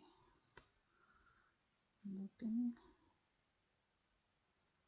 like that. And I can do all the rest of them around it.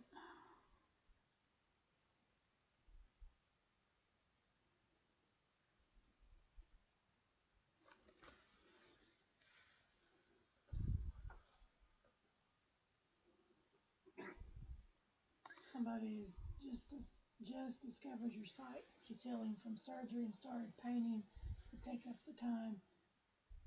She says, I'm dreadful but having fun. Which of your tutorials do you recommend? I would hate to massacre Klimt. Yeah, this is definitely not a beginner, probably. I wouldn't say this is more of a medium to advanced. I would recommend, out of my tutorials, yeah, any of the trees or I have a pear tutorial. I have a Gerbera daisy tutorial that's really easy. My poppy field one is pretty easy. So if you see on my videos, if I put easy in the title, then you can know that that's for beginners, or usually I'll put in the description for beginners. If you don't see that, then this one doesn't have it in the title because I didn't think it was probably all that easy. So, but if I put easy in the title, then that should be safe for, you know, somebody beginning to try out. And I definitely try to, you know, there's if you join my Thankful Art group, I have traceables for a lot of my videos, so you don't actually need to know how to draw to be able to paint. So you can kind of use that as a starting point and kind of do paint by numbers almost. Makes it real easy to try. Thankful Art is my Facebook page, so the link is in my description. So, and please, if you haven't subscribed yet, please subscribe too, because you'll get notifications too of my new videos and things that way. So if you subscribe. Okay, almost done. I want to keep up going here so Cinnamon can start hers. She may have already started. Okay, sorry Cinnamon, I'm trying to get it done. I think we're pretty much done here. Mona says, thanks Angela, Mark, and Caroline. I'm heading over to Cinnamon's now. Okay, thanks Mona. Thank you everybody that's watched today. I think I'm going to stop here. I'll keep going for, well, yeah, I think I'm just going to stop here. This coat, I already taught how to do it, so you just kind of finish that. This is all done pretty much on her. So let me, oh, sorry. So all that's really left on him is just a little bit on his coat, but she's done. And I hope you've enjoyed this so much. I've really had a blast. This is a very challenging painting, but it's been really fun. And I really appreciate everybody who stopped by today to watch. Cinnamon's live, so pop on over. The iCard is in, should be up in the corner, and also in the description there's a link to her video. So thanks so much for watching, and I'll see you next time.